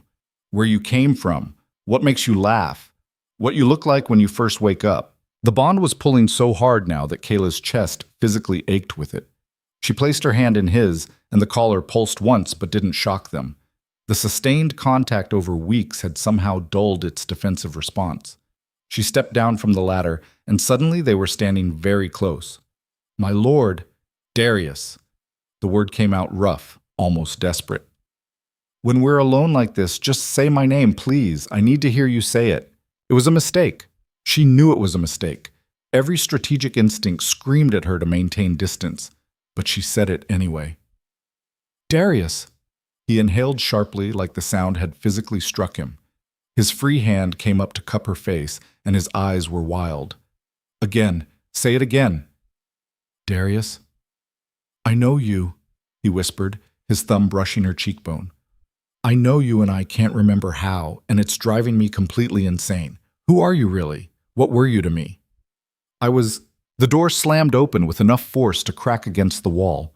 Seraphine stood framed in the doorway, and the rage in her ice-blue eyes was barely concealed beneath a paper-thin layer of courtly civility. "Darling," she said, and her voice was sugary, sweet poison. "Lord Castor is here for your meeting." Darius's hands dropped from Kayla's face, but he didn't step back. "I didn't have any meeting scheduled with Castor." "You did. I arranged it this morning while you were training." Seraphine's smile could have cut glass. "You've been so forgetful lately, missing appointments, losing track of time. Such a good thing I'm here to remember these details for you." The implication was clear as crystal. She knew exactly what had almost happened, and she was reminding Darius who controlled his schedule, his memories, his life. "Of course," Darius said, his voice carefully neutral, even though Kayla could see his jaw tighten. "Thank you for the reminder." He left without looking back at Kayla, though she felt the bond stretch and protest the distance. Seraphine lingered, closing the door with deliberate, controlled care. The moment it clicked shut, her pleasant expression evaporated completely. "You're playing a very dangerous game, little Omega." Kayla kept her eyes down, hands clasped, the picture of submission. "I'm just cleaning, my queen. You're planting doubts in his mind, whispering poison in his ear, standing too close, touching him, making him question things he shouldn't question." Seraphine moved closer, and the temperature in the room dropped noticeably. Frost actually formed on the nearest window. "I've been patient because removing you too obviously would raise inconvenient questions. But my patience has very definite limits. I haven't done anything wrong. You exist. That's enough." Seraphine's hand shot out faster than a snake strike, gripping Kayla's chin hard enough to bruise and forcing her head up. The contact made the collar pulse with searing heat that made Kayla gasp. "I could kill you right now, right here in this room. Make it look like a tragic accident. Who would question the death of a collared Omega servant? Who would even remember you died?" Kayla met those ice-blue eyes and saw genuine, calculated murder there. "No one," she whispered. "Exactly." Seraphine released her with enough force that Kayla stumbled backward into the bookshelf. "So here's what's going to happen. You're going to stop cleaning this wing entirely. Tomorrow morning, you're going to request reassignment to the kitchens or the stables or anywhere that keeps you far away from my husband. And you're going to forget these little intimate conversations ever happened." "And if I don't?" Seraphine's smile was beautiful and utterly terrifying. "Then you'll simply disappear. And this time, I'll make absolutely certain there's nothing left for anyone to remember. No body, no grave, no trace that you ever existed at all." She swept from the room in a whisper of expensive silk, leaving Kayla shaking and the scent of dark magic lingering in the air. That night, Kayla climbed to the tower to find Theron already waiting, pacing like a caged wolf. "We're completely out of time," she said without preamble. "Seraphine knows I'm getting too close to Darius. She directly threatened to kill me if I don't request reassignment. Then we move tonight, right now." Theron's expression was grim as death. "I found something this afternoon. One of my contacts saw Lady Morgana visiting the old temple ruins outside the north wall. Middle of the night, 3 nights ago, carrying something wrapped in black cloth." "The ruins? Nobody's used those in decades. They're completely abandoned." Exactly. Which makes them absolutely perfect for hiding something you desperately don't want found. Theron pulled out a rough map sketched on parchment. "There's an entrance through the old catacombs that run under the wall. We go tonight, we find what she's hiding, and we bring it back as evidence. We don't even know what we're looking for. We'll know it when we see it. Blood magic has a distinctive signature, a feeling in the air, a smell, a visual wrongness." His eyes were hard with remembered violence. "Trust me, I've seen enough dark magic in 40 years of military service to recognize it instantly." Kayla nodded, her heart pounding. "Tonight, then, after midnight." But she never made it to the catacombs. Marissa found her before sunset, her weathered face pinched with something that might have been concern or might have been satisfaction. It was genuinely impossible to tell.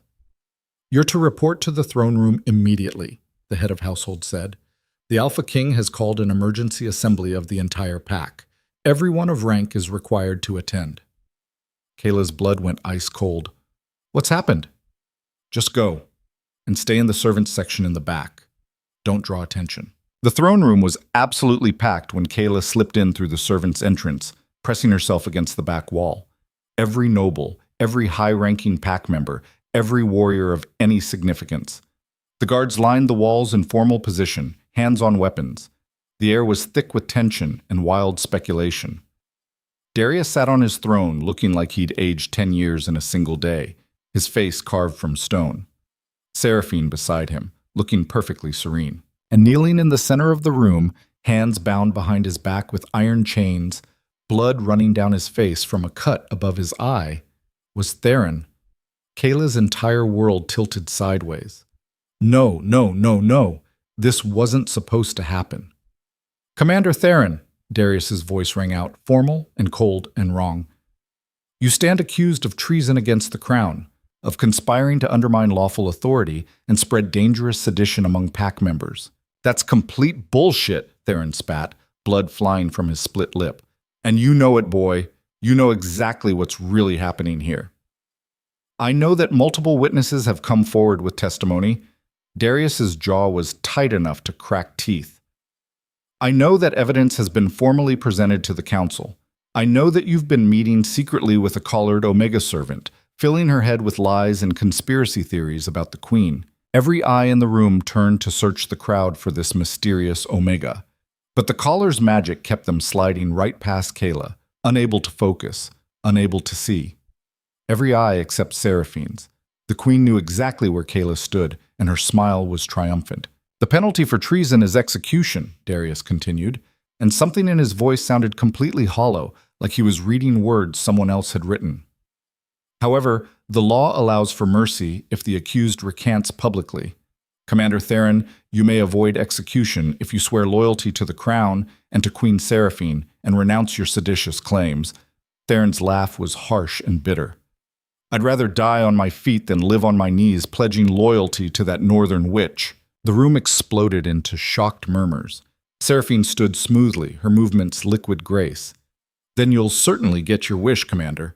But first, let's discuss who's been helping you spread these dangerous lies. This Omega you've been meeting with in secret. Where is she? What's her name? The question hung in the air like an executioner's blade.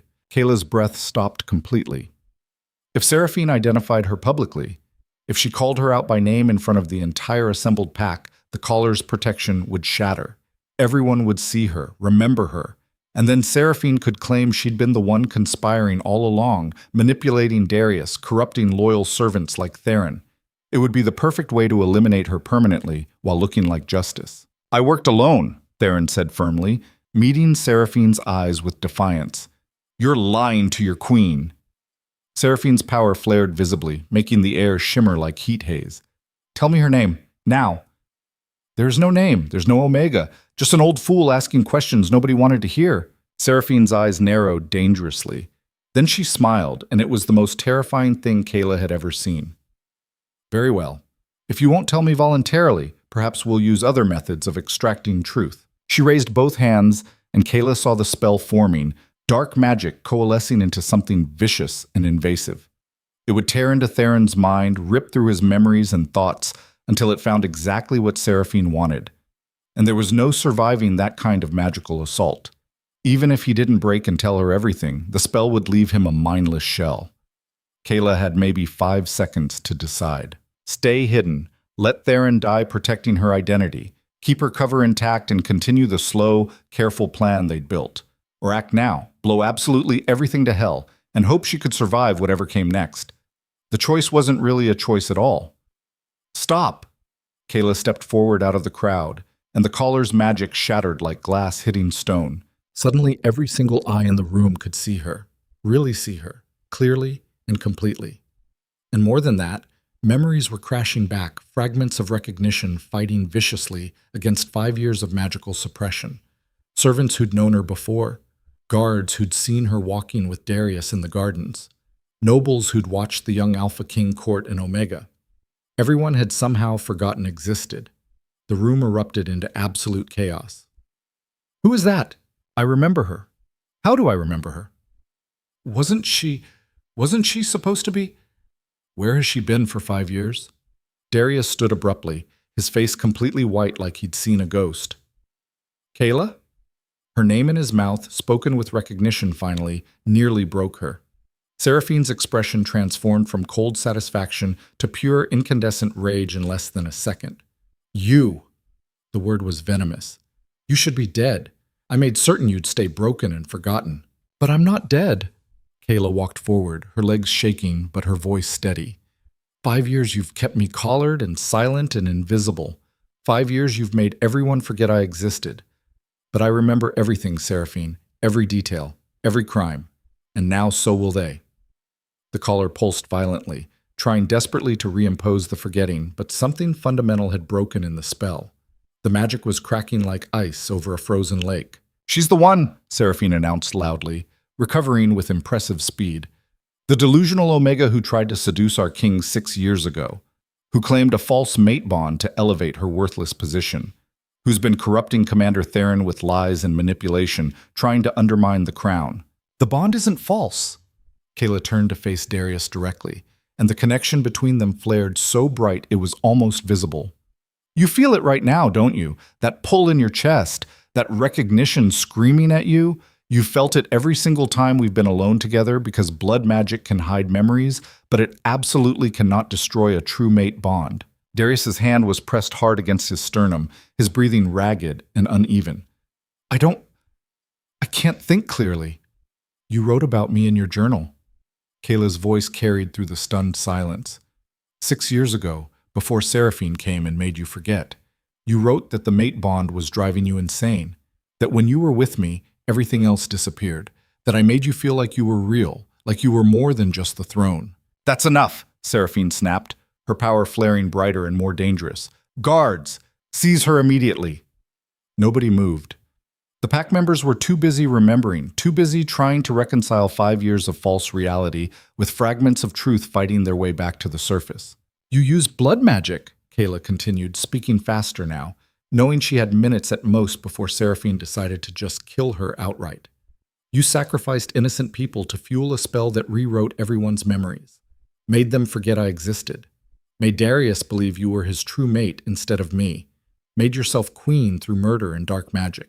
Prove it, Seraphine said coldly, but there was an edge of panic underneath now. You have absolutely no proof, just the desperate, jealous claims of a broken Omega who can't accept her proper place in the hierarchy. Lady Morgana, Theron called from where he still knelt in chains, blood running down his face, but his voice strong. Check Lady Morgana for the anchor marks. Blood magic this extensive always leaves a distinctive signature on the person actively maintaining it. Seraphine's eyes went wide with genuine fear. You're completely insane, she said, but her voice shook. Then you won't mind if we verify the claim, Darius said quietly. His voice was strange, distant, like he was fighting through thick fog. Morgana, come here, now. The plain woman in Seraphine's shadow tried to run. She actually made it 3 full steps toward the door before guards caught her, dragging her back to the center of the throne room. She was screaming, high-pitched and desperate and terrified. Show me your wrists, Darius commanded, his voice taking on the absolute authority of an Alpha King issuing a direct order. Morgana thrashed violently, but the guards forced her arms out straight, and there, on both inner wrists, were marks. Circular patterns burned deep into the skin, black and red and still visibly pulsing with active power. The throne room exploded into noise like a bomb detonating. Blood magic. The queen used blood magic. How many people did she kill? How long has this been? Seraphine's carefully maintained composure completely shattered. You don't understand what you're seeing. I did it for us, for the kingdom, for the stability. You did it for power, Kayla said, her voice cutting through the chaos. And you murdered innocent people to get it. How many, Seraphine? How many people died screaming to fuel your spell? Silence! Seraphine's power detonated outward in a shockwave, knocking half the room to their knees. Only Darius remained standing, and Kayla, somehow protected by the mate bond fighting against the caller's remaining magic. You think exposing this changes anything? I am queen. I have been queen for 5 years. I have power. I have loyal followers. I have built this kingdom into something stronger than it ever was. The pack is mine. The pack was built on lies and corpses, Darius said, and his voice was shaking with barely controlled fury. You made me forget her. Made me forget. He staggered, pressing both hands to his head like something was trying to tear its way out of his skull. I loved her. I remember it now. I loved her, and you burned that out of my mind and replaced it with yourself. The mate bond between them suddenly flared to full strength, no longer suppressed by the collar or Seraphine's magic. And Kayla gasped as the complete weight of it hit her. 5 years of separation, of pain, of longing, of loss, all of it crashed through both of them simultaneously like a tidal wave. Darius's eyes met hers across the throne room, and she saw recognition finally, fully, completely bloom there. Not just remembering her name, remembering everything, every moment, every conversation, every promise they'd made. Kayla, he breathed, and her name in his mouth was a prayer and an apology and a declaration all at once.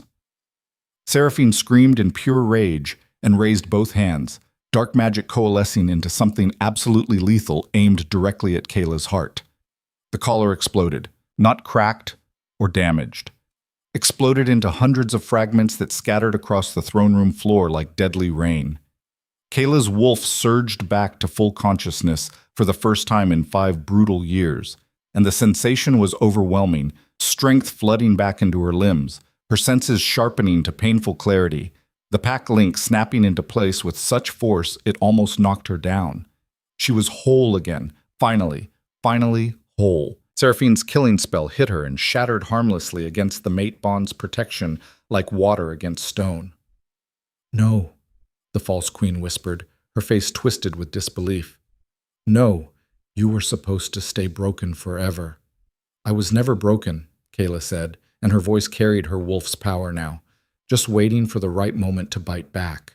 Darius moved then, finally, stepping down from his throne with lethal purpose. Seraphine, I, Darius Blackmore, Alpha King of this pack and these territories, formally and completely reject you. You are not my mate. You are not my queen. You are nothing to me or this pack. The rejection hit Seraphine like a physical blow, breaking whatever remaining magical connection she'd forged. She stumbled backward, her power flickering and guttering like a candle in wind. You can't. The bond we built was false from the very beginning. A lie built on murder. Darius's eyes were hard as stone. I have one true mate, and she's been here all along, suffering because of your ambition. The throne room was utterly, perfectly silent. Then Seraphine did something absolutely no one expected. She laughed, high and desperate and completely, utterly unhinged. You think this is over? You think exposing me here in this room ends anything? She backed toward the tall windows, dark magic swirling around her in increasingly chaotic patterns. I've spent 5 years building power in this kingdom. I have followers scattered throughout your territories. I have allies in the north who owe me everything. I have magic you can't even imagine. This isn't over, Darius. This is just the beginning of what's coming. She raised her hands, and the window exploded outward in a shower of glass. Guards rushed forward, but by the time they reached the opening, she'd vanished completely into the night. Gone, leaving only the echo of her laughter and the lingering, nauseating stench of blood magic hanging heavy in the air. Kayla's legs gave out. She hit the floor hard, her body shaking uncontrollably, her newly freed wolf howling in her head with 5 years of suppressed emotion. Too much. Everything was too much all at once. Then Darius was there, dropping to his knees beside her, his hands on her face with desperate gentleness. I'm sorry, he said, and he was crying openly. I'm so sorry I forgot you. I let her do this to you. I should have fought harder, should have known something was wrong. It wasn't your fault, Kayla managed through her own tears. The magic was too strong. You couldn't have... I should have known. Somehow, I should have known. He pulled her close, and the bond sang between them, whole and true, and finally acknowledged. I'm here now. I'm here, and I'm never forgetting you again. Never. Kayla buried her face in his shoulder and let herself break, just for a moment. But even as Darius held her, even as the pack erupted into chaos and questions and demands for answers around them, even as Theron was being freed from his chains, Kayla knew with absolute certainty that this wasn't the end of anything. Seraphine was still out there, still powerful, still dangerous, still commanding resources and allies they didn't fully understand. and she'd promised this was just beginning. The war they'd started tonight was far from over. It had only just begun. The castle didn't sleep that night. Kayla sat in what had once been Seraphine's private chambers, now being systematically stripped by servants who worked with grim satisfaction, and watched torches move through the grounds below like angry fireflies. Search parties looking for any trace of where the false queen had vanished to. Guards doubled at every entrance, every gate, every possible exit. Messengers riding hard into the darkness to alert neighboring territories that their queen had been exposed as a fraud and was now a dangerous fugitive. The room still smelled like Seraphine's perfume, jasmine and something darker underneath. It made Kayla's newly freed wolf snarl with territorial aggression. "You should rest," Darius said from the doorway. He'd been hovering for the past 3 hours, unable to stay away for more than 5 minutes at a stretch, like he was afraid she'd disappear if he stopped watching her. "Can't." Kayla turned from the window.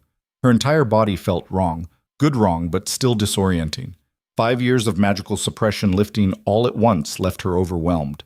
Every sound too loud, every scent too sharp, the pack link buzzing in her head like 1,000 conversations happening simultaneously. "Too much happening in my brain. My wolf won't settle." "I know the feeling." He moved into the room properly, and even now, especially now, the mate bond pulled between them like a physical rope. 5 years of forced separation made the connection almost painfully intense. "The council wants to meet at dawn. They have questions." "About me?" "About everything." Darius sat on the edge of the ornate bed, looking older than his years, exhausted. "How Seraphine fooled us for 5 years. The blood magic. What happened to you? What we do now. Who we can trust." He ran a hand through his hair. "Lord Garrett is already making noise about needing proof that you're really my true mate. That this isn't just another manipulation." Kayla's stomach clenched. "Of course he is. He's scared. They all are. Their entire reality just got rewritten in the span of an hour." Darius looked at her with eyes full of guilt. "I told them the truth. That I was an idiot who let dark magic blind him. That I forgot my mate and let her suffer while I played house with a murderer." "Darius." "Don't." He stood abruptly. "Don't tell me it wasn't my fault. I'm Alpha King. My job is protecting the pack, and I failed so completely I couldn't even protect the one person who should have mattered most. The magic was specifically designed to make you forget. Seraphine killed people to make it strong enough to rewrite reality." Kayla moved closer to him. "You couldn't have fought that alone. Nobody could have. I should have tried harder. Should have questioned why my memories felt wrong. Should have—" He stopped, his hand pressing against his chest where the bond pulsed. "When everything came back tonight all at once, I thought it would kill me, remembering what we had, what I felt, and then realizing what I let happen to you while I was with her." "You're here now," Kayla said quietly, taking his hand. "That's what matters." "Is it?" His gray eyes were full of pain that made her chest ache. 5 years, Kayla. 5 years you scrubbed floors and starved and wore that cursed collar while I slept 20 feet away and didn't even know you existed. How do I make that right? How do I even begin? She didn't have an answer, wasn't sure there was one that would satisfy either of them. A knock interrupted before she could try to find words. Theron entered without waiting for permission, his face freshly bandaged and his expression carved from stone. "We have a problem," he said without preamble. "Actually, we have about 20 problems, but one requires immediate attention." Darius was instantly alert. "What happened?" "Morgana's dead. Servants found her in her chambers 15 minutes ago. Throat cut, bled out across the floor." Theron's jaw was tight with barely controlled fury. The blood magic anchor marks were carved off her wrists post-mortem. Whoever killed her took the skin. Ice slid down Kayla's spine. Seraphine came back. "That's my assessment. Came back for the evidence, eliminated the witness, took the anchor marks with her." Theron moved to the window, checking the grounds below with a soldier's paranoid precision. "Which means she was inside the castle within the last hour, and she's desperate enough to commit murder to cover her tracks." "The castle's completely locked down," Darius said. "Every entrance is guarded. She couldn't have gotten back in without being seen. She escaped through a second-story window using magic powerful enough to shatter stone," Theron pointed out flatly. "You think locked doors are going to stop her now?" So what do we do? Kayla asked. We assume she's still here somewhere, still extremely dangerous, and still has access to blood magic that makes her significantly more powerful than any of us individually. Theron turned from the window. And we accept that the council meeting at dawn is going to be a perfect opportunity for her to strike if she wants both of you dead in one move. Let her come, Darius said, his voice hard as iron. I'm done running from this. Spoken like someone who's never actually fought a blood mage in combat. Theron's expression was severe. I have. Northern campaigns 23 years ago. You don't fight them head on. You lose every time. They have power we can't match through conventional means. You fight them smart, or you die screaming. How do we fight smart? Kayla asked. You take away their power source. Blood magic requires an anchor, a living person channeling life force to maintain complex spells. Theron pulled out a piece of parchment from his jacket, blood-stained and creased. I managed to sketch the marks on Morgana's wrists before whoever killed her removed them. These symbols are old magic. Northern tradition, probably older than our kingdom. Specifically designed to channel continuous life force into spell maintenance. Kayla studied the sketch. The circular patterns were intricate, almost beautiful in their geometric precision, and fundamentally viscerally wrong in a way that made her wolf want to destroy the paper itself. If the anchor dies, what happens to the spell? She asked. It collapses. Everyone Seraphine-influenced gets their real memories back simultaneously. Theron grimaced. It's not pleasant. I've seen it happen once. Most people pass out from the cognitive shock. Some have seizures, but they survive, and they remember the truth. The spell dies permanently, Darius said slowly. No way to restart it. Correct. But here's the critical problem. Seraphine knows this better than we do. She understands the mechanics intimately. Theron tapped the sketch. Which means she either needs to create a new living anchor immediately, or she needs to modify the existing spell structure to function without one. Both options require significant additional power. More deaths, Kayla said quietly. Almost certainly. More blood sacrifice to fuel the magic. Theron met her eyes grimly. Which is why we need to find her before she can complete either option. Fast. The council meeting at dawn was tension-wrapped in barely maintained civility. Every high-ranking pack member crammed into the great hall, filling the space with body heat and raised voices and the sharp scent of fear disguised as anger. All of them talking at once, demanding answers and explanations, and proof of things they could barely comprehend. 5 years of comfortable false reality crashing violently into complicated truth had left everyone disoriented and looking for someone to blame. Kayla stood beside Darius at the head table, acutely aware of how every single eye in the room kept tracking to her. Some with dawning recognition as suppressed memories fought their way back, others with open suspicion, a few with outright hostility that made her wolf bare its teeth internally. She changed into proper clothing, a deep blue gown that had been hastily altered to fit her, nothing like the servant rags she'd worn for 5 years. But she still felt exposed, wrong, like she was playing dress-up in someone else's life. "Order!" Darius called, his alpha voice cutting through the chaos like a blade. The room fell silent immediately, decades of ingrained hierarchy overriding panic. "I understand you all have questions. I'll answer what I can." "Is it true?" Lord Castor stood, his weathered face carved with confusion and something that might have been grief. "About the blood magic? About Queen Seraphine using dark spells to manipulate the entire pack?" "Yes. She used magic fueled by human sacrifice to alter memories across the kingdom and claim the throne through deception." The room erupted again, voices overlapping, some shouting, others speaking in frantic whispers. Darius let it run for exactly 30 seconds before calling for silence again. "The Omega." Lady Brennan stood, her sharp eyes fixed on Kayla with undisguised skepticism. "You claim she's your true mate. That Seraphine made you forget her. How do we know this isn't just another deception, another trick?" "The mate bond is real," Darius said firmly. "Everyone present in the throne room last night felt it when the cursed collar shattered. The power release was undeniable." "Omegas can manufacture false bonds with the right magical assistance," someone called from the back of the hall. "How do we know she hasn't done exactly that?" "Not like what we witnessed," Theron interjected, standing from his seat near the front. "I've served this pack for 42 years. I was captain of the guard under the previous Alpha King. I knew Kayla Thorne before Seraphine ever arrived in this kingdom. I watched Alpha King Darius court her properly. I watched them fall in love like civilized people do. And I watched that northern witch burn it all away with blood magic and murder. You were formally accused of treason yesterday, Lord Garrett pointed out coldly. Your testimony is suspect at best. Accused by the woman we now know was using dark magic to control the entire kingdom, yes. Theron's voice could have cut steel. She wanted me silenced because I was asking questions she couldn't answer. Questions about where she came from, why her story had inconsistencies, why certain records didn't align with her claims. This is insane, Lady Brennan said, but her voice shook slightly. You're asking us to believe our Queen of 5 Years is actually a murderer and a fraud, and this Omega we don't remember is actually Luna, Kayla said quietly. Every head in the room turned to stare at her.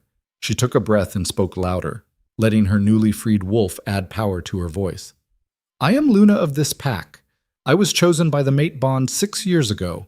I would have been crowned and formally recognized if Seraphine hadn't stolen my place with blood magic and systematic murder.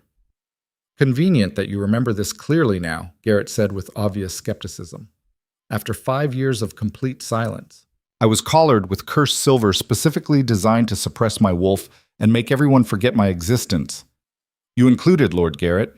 Kayla met his eyes steadily, refusing to look away. You used to bring me books from your personal library, military histories and battle strategy. You said I had an unusually good tactical mind for an Omega, and it shouldn't be wasted. Garrett's face went absolutely white. His hand came up to his temple like something had just struck him. I remember that. How do I remember that? Why am I just now? Because the spell is actively breaking now that its primary anchor is dead, Theron explained. You're all going to start remembering things Seraphine forced you to forget. Memories will return in fragments, often triggered by specific details or conversations. It won't be pleasant or comfortable. As if his words had summoned the effect, several pack members around the room suddenly gasped or went rigid in their seats.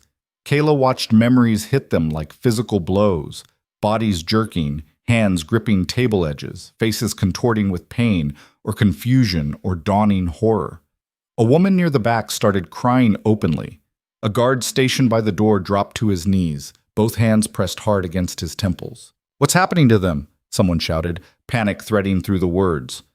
Their real memories are fighting back to the surface, Kayla said, keeping her voice calm even though her heart was racing. Everything Seraphine buried with magic is trying to return all at once. It's overwhelming but not dangerous. Make it stop, Lady Brennan demanded, though her own voice had started shaking. Her face had gone pale as a memory clearly struck her too. Make it stop right now. We can't, Darius said. The spell is collapsing on its own without an anchor maintaining it. The memories will return whether we want them to or not. You're remembering the truth. The Great Hall descended into barely controlled chaos. People remembering fragments of before, struggling to reconcile 5 years of false reality with what had actually happened. Some looked angry, fists clenched and voices rising. Others appeared physically sick, green-tinged and swaying. A few seemed almost relieved, like they'd known something was fundamentally wrong but couldn't articulate what until now. Kayla was watching Lord Castor's face cycle through confusion to recognition to absolute horror when the temperature in the room suddenly dropped at least 20 degrees. Every breath became immediately visible as frost. Ice formed on the windows in crystalline patterns. How touching, Seraphine's voice rang out from everywhere and nowhere simultaneously. A reunion. Everyone remembering the good old days before I improved everything. Guards drew weapons immediately, scanning every corner of the room, but there was no visible source for the voice. Show yourself, Darius commanded, his voice carrying absolute alpha authority. Laughter echoed off stone walls and vaulted ceilings. Then Seraphine materialized at the far end of the hall, standing on empty air approximately 6 feet above the ground. Her blonde hair was wild and matted. Her expensive gown was torn and heavily blood-stained, but her ice-blue eyes were bright with manic, feverish power. I genuinely tried to do this the civilized way, she said, her tone almost conversational. Build something real and lasting. Create a kingdom actually worth ruling. But you all insisted on clinging to outdated notions of truth and justice and other useless sentimentality. You murdered innocent people, Kayla said, her voice steady despite the fear crawling up her spine. Children, families, anyone who served your magical purposes. Necessary sacrifices for the greater good. Seraphine's smile was absolutely terrifying in its genuine belief.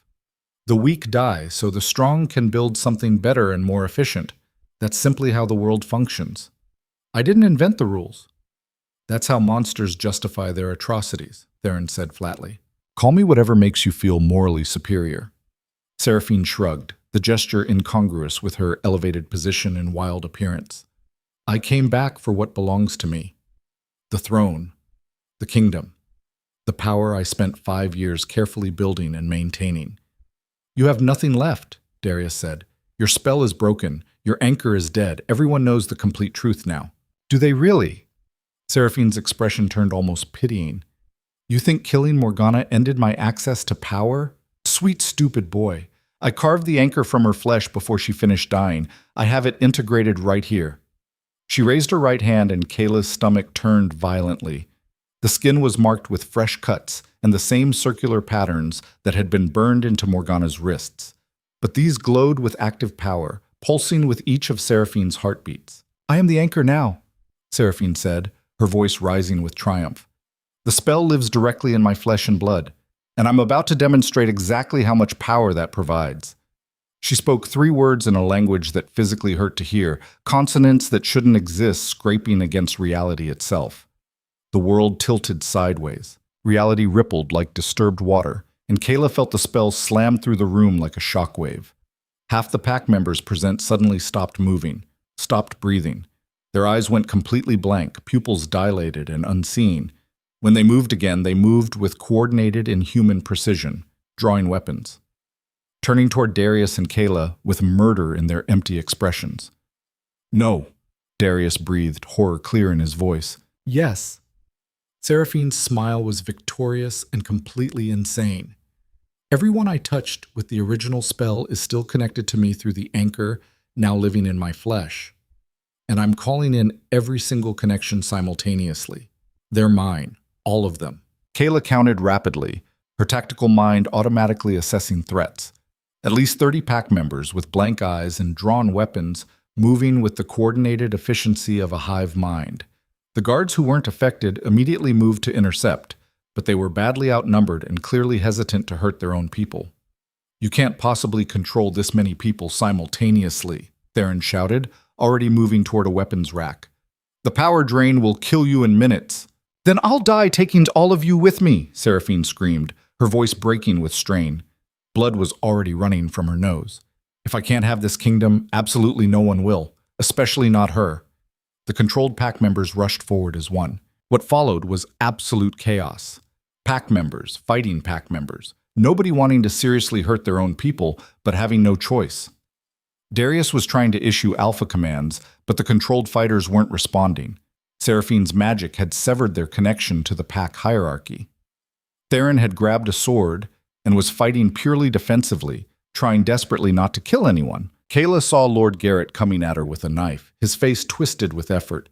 Garrett, fight it! Can't, he gasped, and his eyes were absolutely terrified even as his body moved to attack again. She's too strong! Can't stop!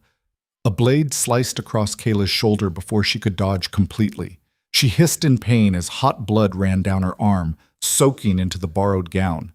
Her wolf snarled with fury, wanting to fight back, wanting to hurt the attackers. But these weren't enemies. These were her pack, her people. Hurting them wasn't justice, it was just more tragedy. Kayla's mind raced frantically, searching for options. The anchor was in Seraphine's flesh now, integrated into her body, which meant destroying it required hurting Seraphine directly, significantly.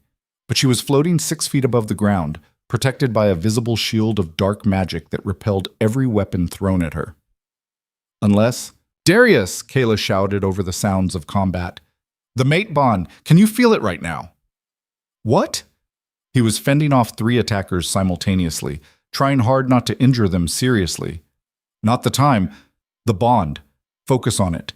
It's stronger than her magic. Kayla dodged another attack, her wolf's reflexes finally fully operational after years of suppression. We proved that last night when her killing spell shattered against the bond's protection. Understanding flashed across his face even as he blocked another strike. You want to weaponize the mate bond? I want to use it as a shield. For everyone. Kayla fought her way toward him through the chaos. If we can channel it outward, project the protection, that's completely insane. We've never done anything remotely like that before. We've never had our bond fully active while facing a blood mage trying to murder our entire pack. Kayla reached him, grabbed his hand. The connection between them immediately flared brilliant and hot. Trust me, please. Darius looked at her for one long moment, then nodded firmly. Always. Until the end. They positioned themselves back to back in the center of the chaos, hands clasped tight, and Kayla reached for the mate bond with every single ounce of will and desperation she possessed. Not just passively feeling it, but actively pulling on the connection, drawing the power up and out like water from a deep well. Darius did the same from his side, his alpha strength feeding into and amplifying the bond. The connection responded immediately. Golden light exploded from where they stood, expanding outward in a massive wave. Where it touched the controlled pack members, they stopped mid-attack, gasped, blinked rapidly. The terrible blank look left their eyes as Seraphine's control shattered against the bond's overwhelming power. No! Seraphine screamed from her elevated position. No, that's not possible. That shouldn't work. But the light kept expanding relentlessly, washing over everyone in the hall like a cleansing fire. Kayla felt the bond burning through her, using both her and Darius as conduits for something far bigger than either of them individually. The true mate bond, recognized and amplified by the pack itself, asserting its fundamental authority over dark magic. When the golden light finally faded, every controlled pack member had collapsed to the ground. Still conscious but free, gasping and crying and apologizing in shaking voices. And Seraphine was on the ground too, her magical shield completely broken. Blood poured from her nose, her ears, the corners of her eyes. The anchor marks on her hand were smoking, the flesh charred and cracking. You can't, she started, her voice barely a whisper. We just did. Kayla walked toward her steadily, and she was completely done being afraid. Done being the victim. Her wolf was free, her mate was beside her, and she was every single inch the Luna this pack desperately needed. It's over, Seraphine. You lost everything. Never. Seraphine raised her bloodied, charred hand with obvious effort, the anchor marks flaring one last time. If I can't win, I'll take all of you straight to... The arrow took her directly through the chest. She looked down at it with an expression of genuine surprise. Then her eyes found Theron, who'd grabbed a bow from a fallen guard and was already knocking another arrow. I told you, he said calmly, his voice carrying across the silent hall. You don't fight blood mages head on. You wait for the perfect opening, and you take the shot. Seraphine fell forward onto the stone floor. The anchor marks on her hand flared once more, blindingly bright and searingly hot, then went completely dark. The spell broke. Every single person in the room who'd been touched by Seraphine's magic over 5 years suddenly gasped in perfect unison as their complete, unfiltered memories returned. Not fragments this time. Not partial recollections. Everything. 5 years of false reality crashing violently into absolute truth all at once. It was exactly as catastrophically unpleasant as Theron had warned. People were crying, screaming, some passing out completely from the cognitive shock and physiological overload. But when they came back to consciousness and managed to process what they were remembering, they knew. They all knew exactly what had been done to them, what they'd lost, what had been stolen. And they remembered Kayla. Really, truly remembered her. Who she'd been before. What she'd meant. What had been taken from all of them. Lady Brennan was the first to move, dropping to her knees with tears streaming down her weathered face. Luna, she said, her voice breaking, forgive us. We forgot you. We let this happen to you. It wasn't your fault, Kayla said, but her own voice was hoarse with emotion. None of you chose this. One by one, the pack members still conscious enough to move knelt. Not to Darius this time. To her specifically. Luna, they said, the words spreading through the hall like a wave. Our Luna. Our true Luna. Kayla looked at Darius, completely overwhelmed by the moment. He smiled at her, and it was the first genuine, unguarded smile she'd seen on his face in 5 years. "They're absolutely right. You are Luna. You've always been Luna, even when we were too blind to see it. I was scrubbing floors yesterday morning. You were Luna surviving an impossible situation with more courage than most warriors could manage." He took both her hands in his. "And now it's time to make it official, properly, if you'll still have me. If you can possibly forgive." "Yes." She didn't let him finish the self-recrimination. "Yes to all of it. We'll figure out the forgiveness part as we go, but yes." The pack erupted into cheers that shook the rafters. And for the first time in 5 years, Kayla let herself believe that maybe, possibly, things could actually be okay. Seraphine's body was burned that same afternoon in the main courtyard, along with every single item that carried her magical signature. The anchor marks were destroyed with purifying fire that burned blue-white and smelled like sulfur and rotting flowers. Theron oversaw the entire process personally, making absolutely certain nothing remained that could possibly be used to resurrect or continue the spell. That evening, Kayla stood on the main castle balcony watching the sun set over the kingdom in shades of orange and deep purple. Her kingdom now, technically. The thought was still completely surreal. "Nervous about tomorrow?" Darius asked, joining her at the railing. The official bonding ceremony was scheduled for sunset the next day. Barely 24 hours' notice, but the pack had insisted they couldn't wait longer.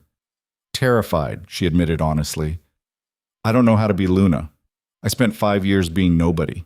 You spent 5 years surviving something that would have completely broken most people." He pulled her close against his side. "You already know exactly how to be Luna. You lead with strength and compassion. You protect those who can't protect themselves. You don't let monsters win." "Is it really over?" Kayla asked quietly, watching the last light fade. "The immediate threat?" "Yes.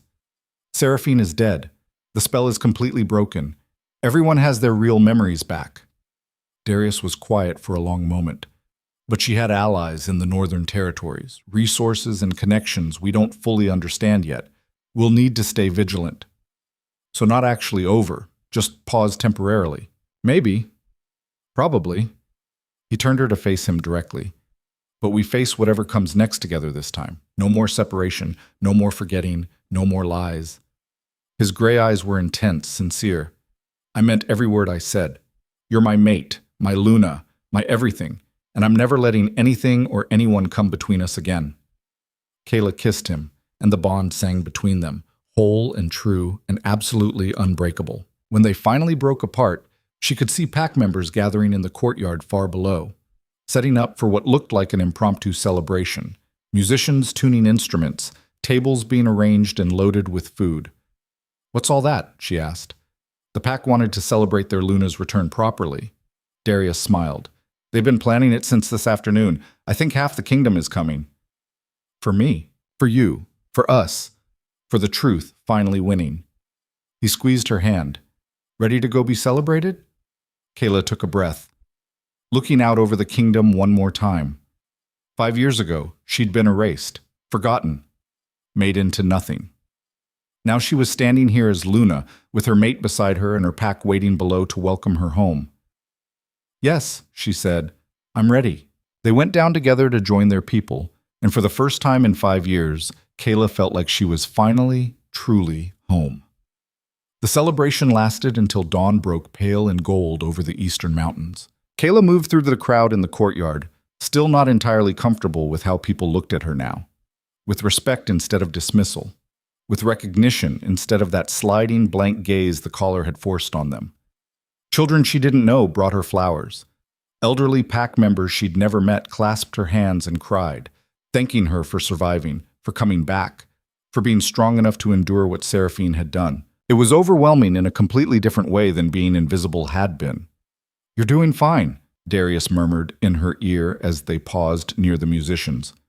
"Better than fine. They love you." "They love the idea of me," Kayla corrected.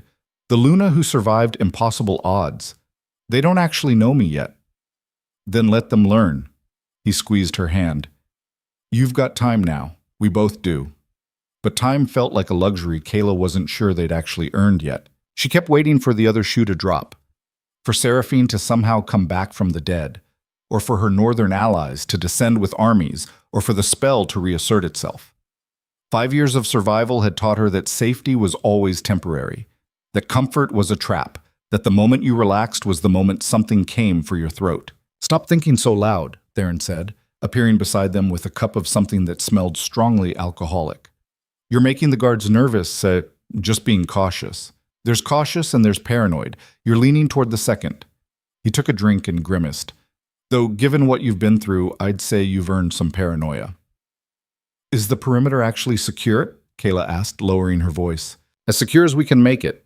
Triple guards on all entrances, patrols running every hour. I've got scouts watching the northern road in case Seraphine's allies decide to make a move." Theron's expression was serious. "But Kayla, you can't spend the rest of your life waiting for the next attack. At some point, you have to actually live." "I will, after tomorrow. After the bonding ceremony makes everything official." "And then what? After the next thing? And the thing after that?" Theron shook his head. "I've seen soldiers do this, survive something terrible, and then spend the rest of their lives in survival mode, unable to accept that the war is actually over. Don't do that to yourself." Kayla wanted to argue, but Lord Castor approached before she could. His weathered face creased with something between apology and determination. "Luna," he said formally, then seemed to catch himself. "I'm sorry. Is it appropriate to call you that yet, before the official ceremony?"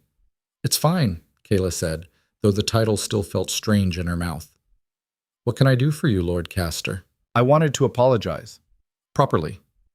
He looked older than she remembered, the returned memories clearly weighing on him. "I should have questioned what was happening, should have noticed something was wrong. Instead, I let Seraphine manipulate me for 5 years while you suffered."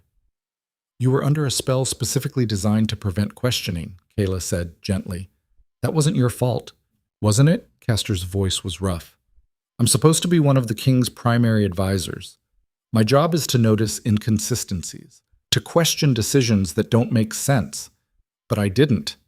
I just accepted everything Seraphine told me because it was easier than thinking critically." "The magic made it easier," Darius interjected. "That's how blood spells work. They don't just change memories, they change how you think about those memories, make questioning feel wrong." "Maybe," Castor didn't sound convinced, "but I still failed in my duty. To the kingdom. To you both." He straightened his shoulders. "Which is why I'm formally requesting to resign my position on the council. I'll stay until you find a suitable replacement, but I don't deserve—" "No," Kayla said firmly. Everyone looked at her in surprise. "You made a mistake," she continued. "You trusted the wrong person. So did everyone else in this kingdom, including Darius and including me in the beginning." She met Castor's eyes steadily. "But you're here now. You remember the truth. You're trying to make it right. That's what matters." "Luna, we're going to need experienced advisors to help rebuild what Seraphine broke," Kayla said. "People who understand how the kingdom actually functions. People who've learned from their mistakes and won't make them again. If everyone who fell for her manipulation resigns, we'll have nobody left who knows what they're doing." Castor looked at Darius, who nodded in agreement. "She's right," Darius said. "I need you on the council, Castor. Now more than ever, but I need you sharp, questioning, never just accepting what you're told, even from me." "Especially from you," Kayla added. "We need people willing to tell us when we're wrong." Castor was quiet for a long moment. Then he inclined his head in a gesture of respect that was clearly directed at Kayla specifically. "As you wish, Luna. I won't resign, but I will do better. I swear it." After he left, Darius looked at Kayla with something like awe. "That was well done." "Was it?" Kayla watched Castor rejoin a group of other council members, his shoulders a bit straighter. "I just didn't want him carrying guilt that wasn't really his to carry. We've all got enough of that already." "Exactly." Darius pulled her close. "You're going to be a good Luna, better than this kingdom probably deserves. I was nobody 3 days ago. You were never nobody. You were just hidden." He kissed her temple. "And now you're not."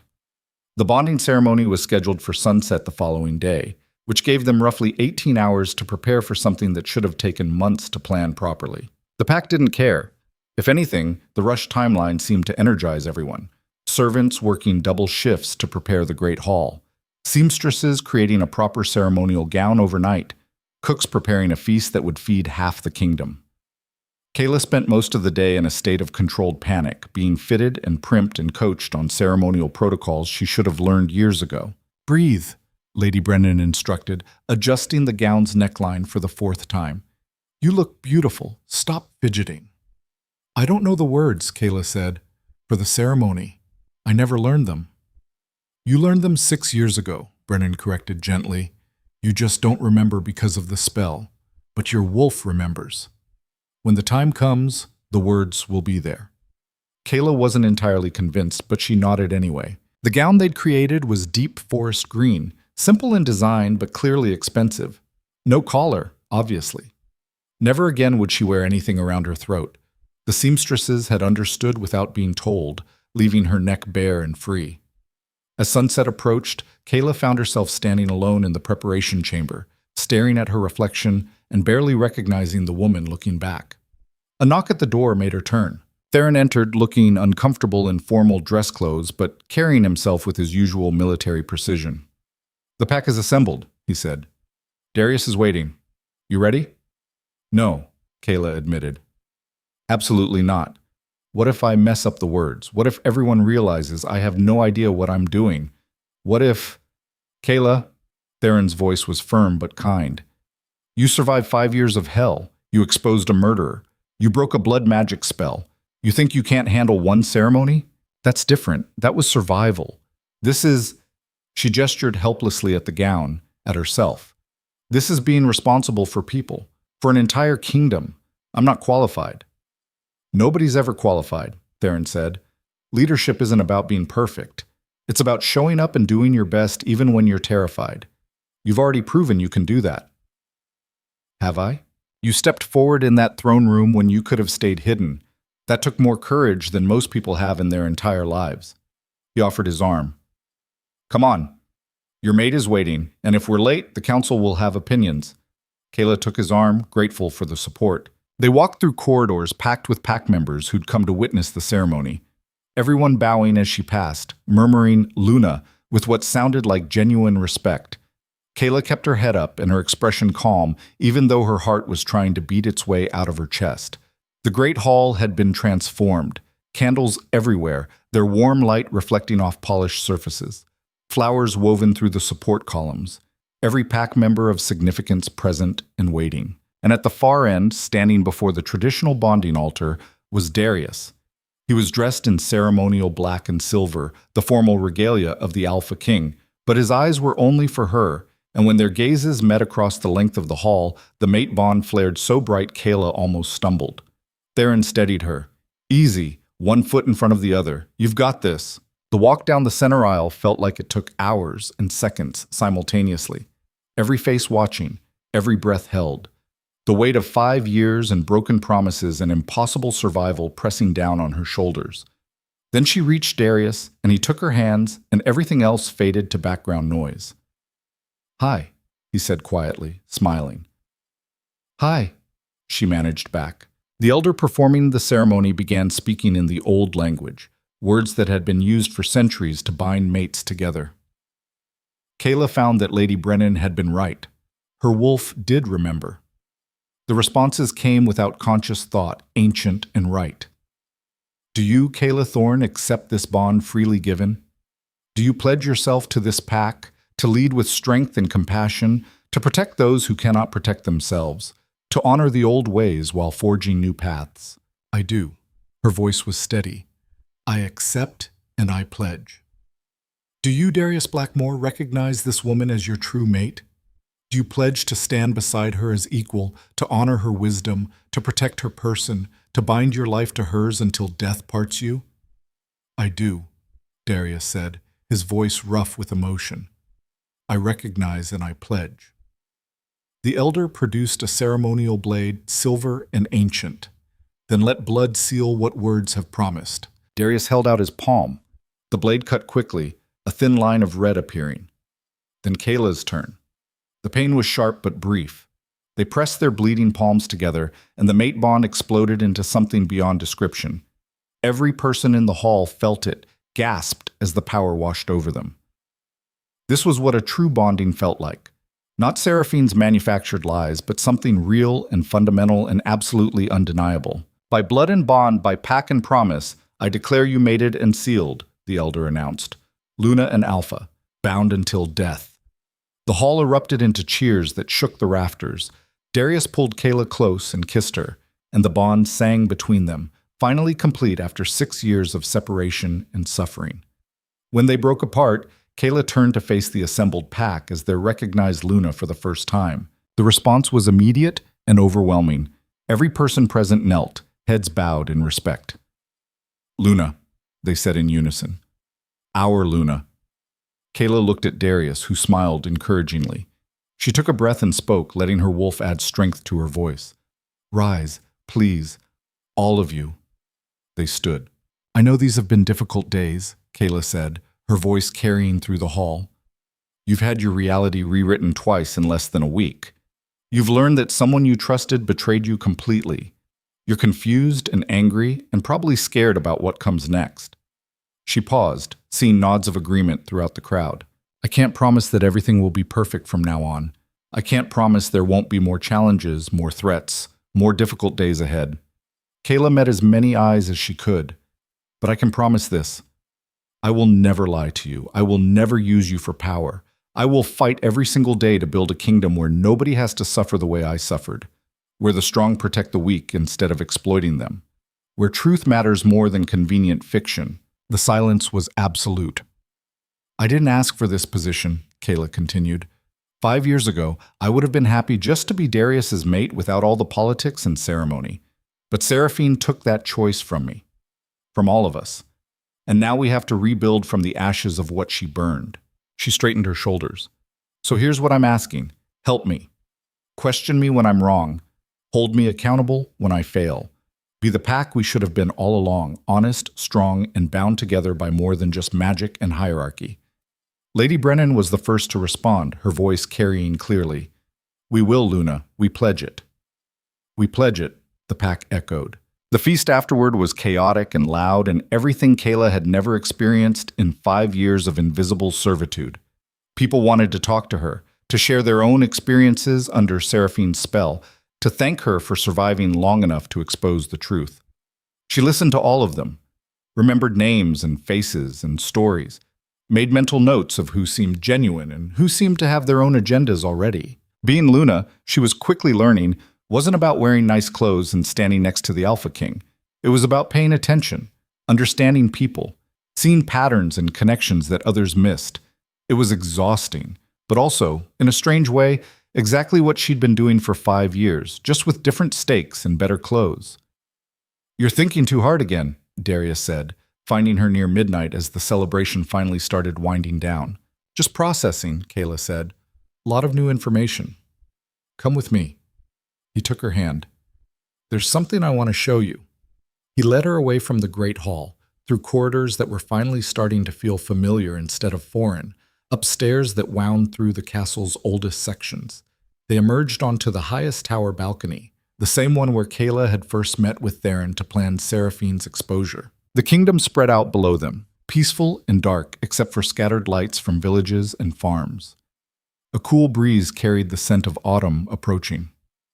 6 years ago, Darius said quietly, I brought you up here to ask if you'd accept the mate bond. Do you remember? Not clearly, Kayla admitted. The spell took most of those specific memories. I remember feelings more than details. I was terrified, Darius said. Not that you'd reject me. I could feel the bond. I knew you felt it too, but terrified that I'd somehow mess it up, that I wouldn't be good enough for you. Kayla turned to look at him.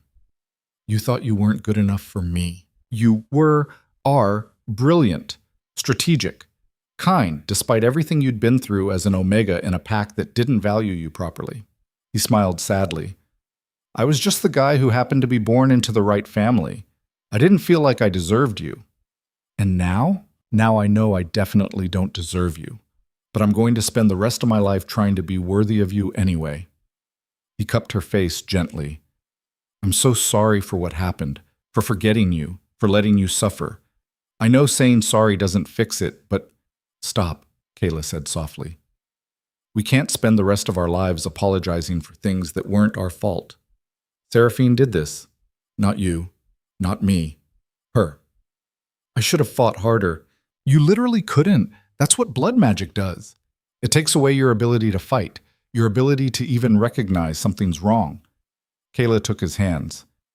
But we're here now. We survived. We won. That's what matters. Darius was quiet for a long moment. Then, what do you want? For the kingdom? For yourself? If you could build anything, what would it look like? Kayla considered the question seriously, looking out over the sleeping kingdom. I want a place where nobody gets forgotten, she said finally, where Omegas aren't treated as disposable, where power comes from what you do, not just who your parents were, where someone like me could speak up without fear and someone like you would actually listen. That's a significant change from how things work now. I know. And it won't happen overnight. People resist change. Kayla leaned against the balcony railing. But we can start small. Change laws that are actively harmful. Create protection for those who need it. Build systems that don't require people to be perfect just to survive. You've thought about this a lot. Had 5 years with nothing to do but scrub floors and think. She smiled slightly. Turns out that's a lot of time to consider how you'd run things differently. Darius pulled her close, and they stood together watching the stars emerge as clouds cleared. We'll do it, he said. Together. Build something better than what we inherited. It's going to be hard, Kayla warned. The nobles will fight changes that reduce their power. The traditionalists will say we're destroying pack culture. We'll make enemies. We already have enemies. Seraphine's northern allies won't just accept her death. They'll come eventually. I know. Kayla had been thinking about that too. Which is why we need to be strong. Actually strong, not just pretending while rotting from inside. A kingdom built on truth can withstand threats better than one built on lies. When did you become so wise? When I had nothing left to lose and nowhere to go but up. She turned in his arms to face him. I learned something in those 5 years. About survival, about strength, about what actually matters. You can take away someone's power, their status, their identity, but if their core remains intact, who they are underneath all the external markers, they can rebuild. Stronger than before because they know exactly what they're made of. You're remarkable, Darius said simply. I'm practical, Kayla corrected, and stubborn, and too angry to quit. All excellent qualities in a Luna. They stayed on the balcony until dawn started painting the eastern sky in shades of pink and gold. Below them, the kingdom was waking up, smoke rising from chimneys, early risers beginning their work, life continuing its relentless forward march. Ready to go start changing the world? Darius asked. Not remotely, Kayla said honestly, but let's do it anyway. The following weeks were a blur of activity that left Kayla falling into bed exhausted every night. Reforming the council to include voices that had been systematically excluded, investigating which of Seraphine's laws had been designed to consolidate her power versus which had actually served the kingdom, opening channels for pack members to report abuse without fear of retaliation, creating safeguards to prevent another blood mage from infiltrating the power structure. It was overwhelming and frustrating and desperately necessary work. The nobles are complaining, Theron reported one afternoon, finding Kayla in what had become her personal office. They think you're moving too fast, changing too much. Good, Kayla said, not looking up from the law she was reviewing. If they're comfortable, we're not changing enough. That's not very diplomatic. I don't care about diplomatic right now. I care about effective. She set down the document. We have maybe 6 months before Seraphine's allies in the north decide to make their move. We need to be stronger by then. Actually stronger, not just appearing strong. And you think alienating half the noble class will make us stronger? I think having systems that work and a population that trusts their leaders will make us stronger. Yes. Kayla stood and moved to the window. The nobles have had centuries of accumulated power. They can afford to lose some of it. The people at the bottom have nothing. They need to gain something if we want their genuine loyalty when threats come. Theron was quiet for a moment. You know what you sound like? What? A revolutionary. Kayla turned to look at him. Is that a compliment or a warning? Both. Theron's expression was serious. Revolutions can build something better. They can also burn everything down. You need to be careful which one you're starting. I'm trying to prevent a different kind of burning, Kayla said. the kind Seraphine almost accomplished. If we go back to exactly how things were before she arrived, we're vulnerable to the same manipulation again. We have to change the underlying structure. I agree, I'm just saying, be strategic about it. Change things, but bring people along with you. Don't make so many enemies that you can't actually govern. It was good advice. Frustrating, but good. Kayla forced herself to slow down slightly, to build coalitions instead of just issuing demands, to listen to concerns even when she disagreed with them. It was harder than fighting Seraphine had been, in some ways. At least with Seraphine, the enemy had been clear. 3 months after the bonding ceremony, a messenger arrived from the Northern Territories. Kayla was in a council meeting when the guard interrupted, his face pale. "Luna, there's an emissary from the Northern Alliance. They're asking for an audience." The room went silent. "Show them in," Kayla said calmly, even though her heart was racing. The emissary was a tall woman with silver blonde hair and eyes like chips of ice. She moved into the council chamber with the confidence of someone who knew exactly how dangerous she was. "Luna Kayla," she said, her accent marking her clearly as Northern. "I bring greetings from the Alliance and questions about the death of our sister, Seraphine." Seraphine was a murderer who used blood magic to steal a throne, Kayla said evenly. She was killed while attempting to use that same magic to murder the rightful leaders of this kingdom. "So you claim?" The emissary's smile was cold. "We have heard different stories, that she was betrayed, that false charges were manufactured." "The charges were proven in front of the entire assembled pack," Darius interjected. "We have witnesses. Evidence. Evidence can be created." The emissary turned her ice-chip gaze on him. "The Alliance requires proof, real proof, or reparations for our sister's death." "What kind of reparations?" Lord Castor asked. "Territory, trade rights, perhaps a marriage alliance to replace what was lost." The emissary's smile widened slightly. "We're reasonable people. We can negotiate." Kayla felt the trap closing. This was what Seraphine's allies had been waiting for, an opening to either prove the charges were false or to extract concessions that would weaken the kingdom regardless. "You're welcome to review all our evidence," Kayla said. "Speak to witnesses. Examine the documentation of Seraphine's crimes. We have nothing to hide." "How generous!" The emissary didn't sound convinced. "And if we find your evidence insufficient, then we'll address that when it happens," Kayla said. "But the evidence is solid. Seraphine murdered innocent people to fuel blood magic.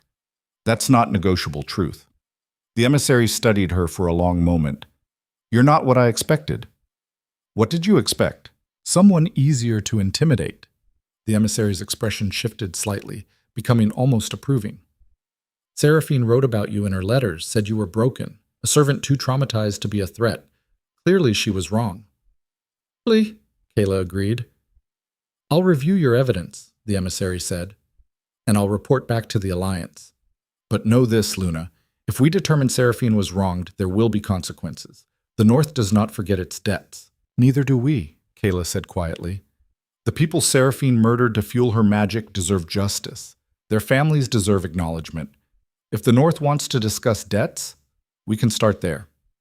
The emissary's eyes widened slightly, surprised maybe, that Kayla had turned the conversation back on her.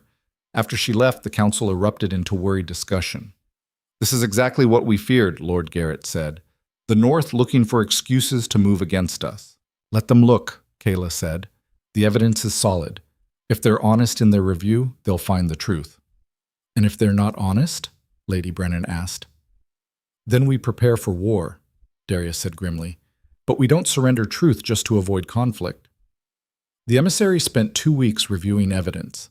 She spoke to witnesses, examined Morgana's body before it had been burned, reviewed testimony from dozens of pack members about their experiences under Seraphine's spell. Kayla didn't sleep much during those 2 weeks.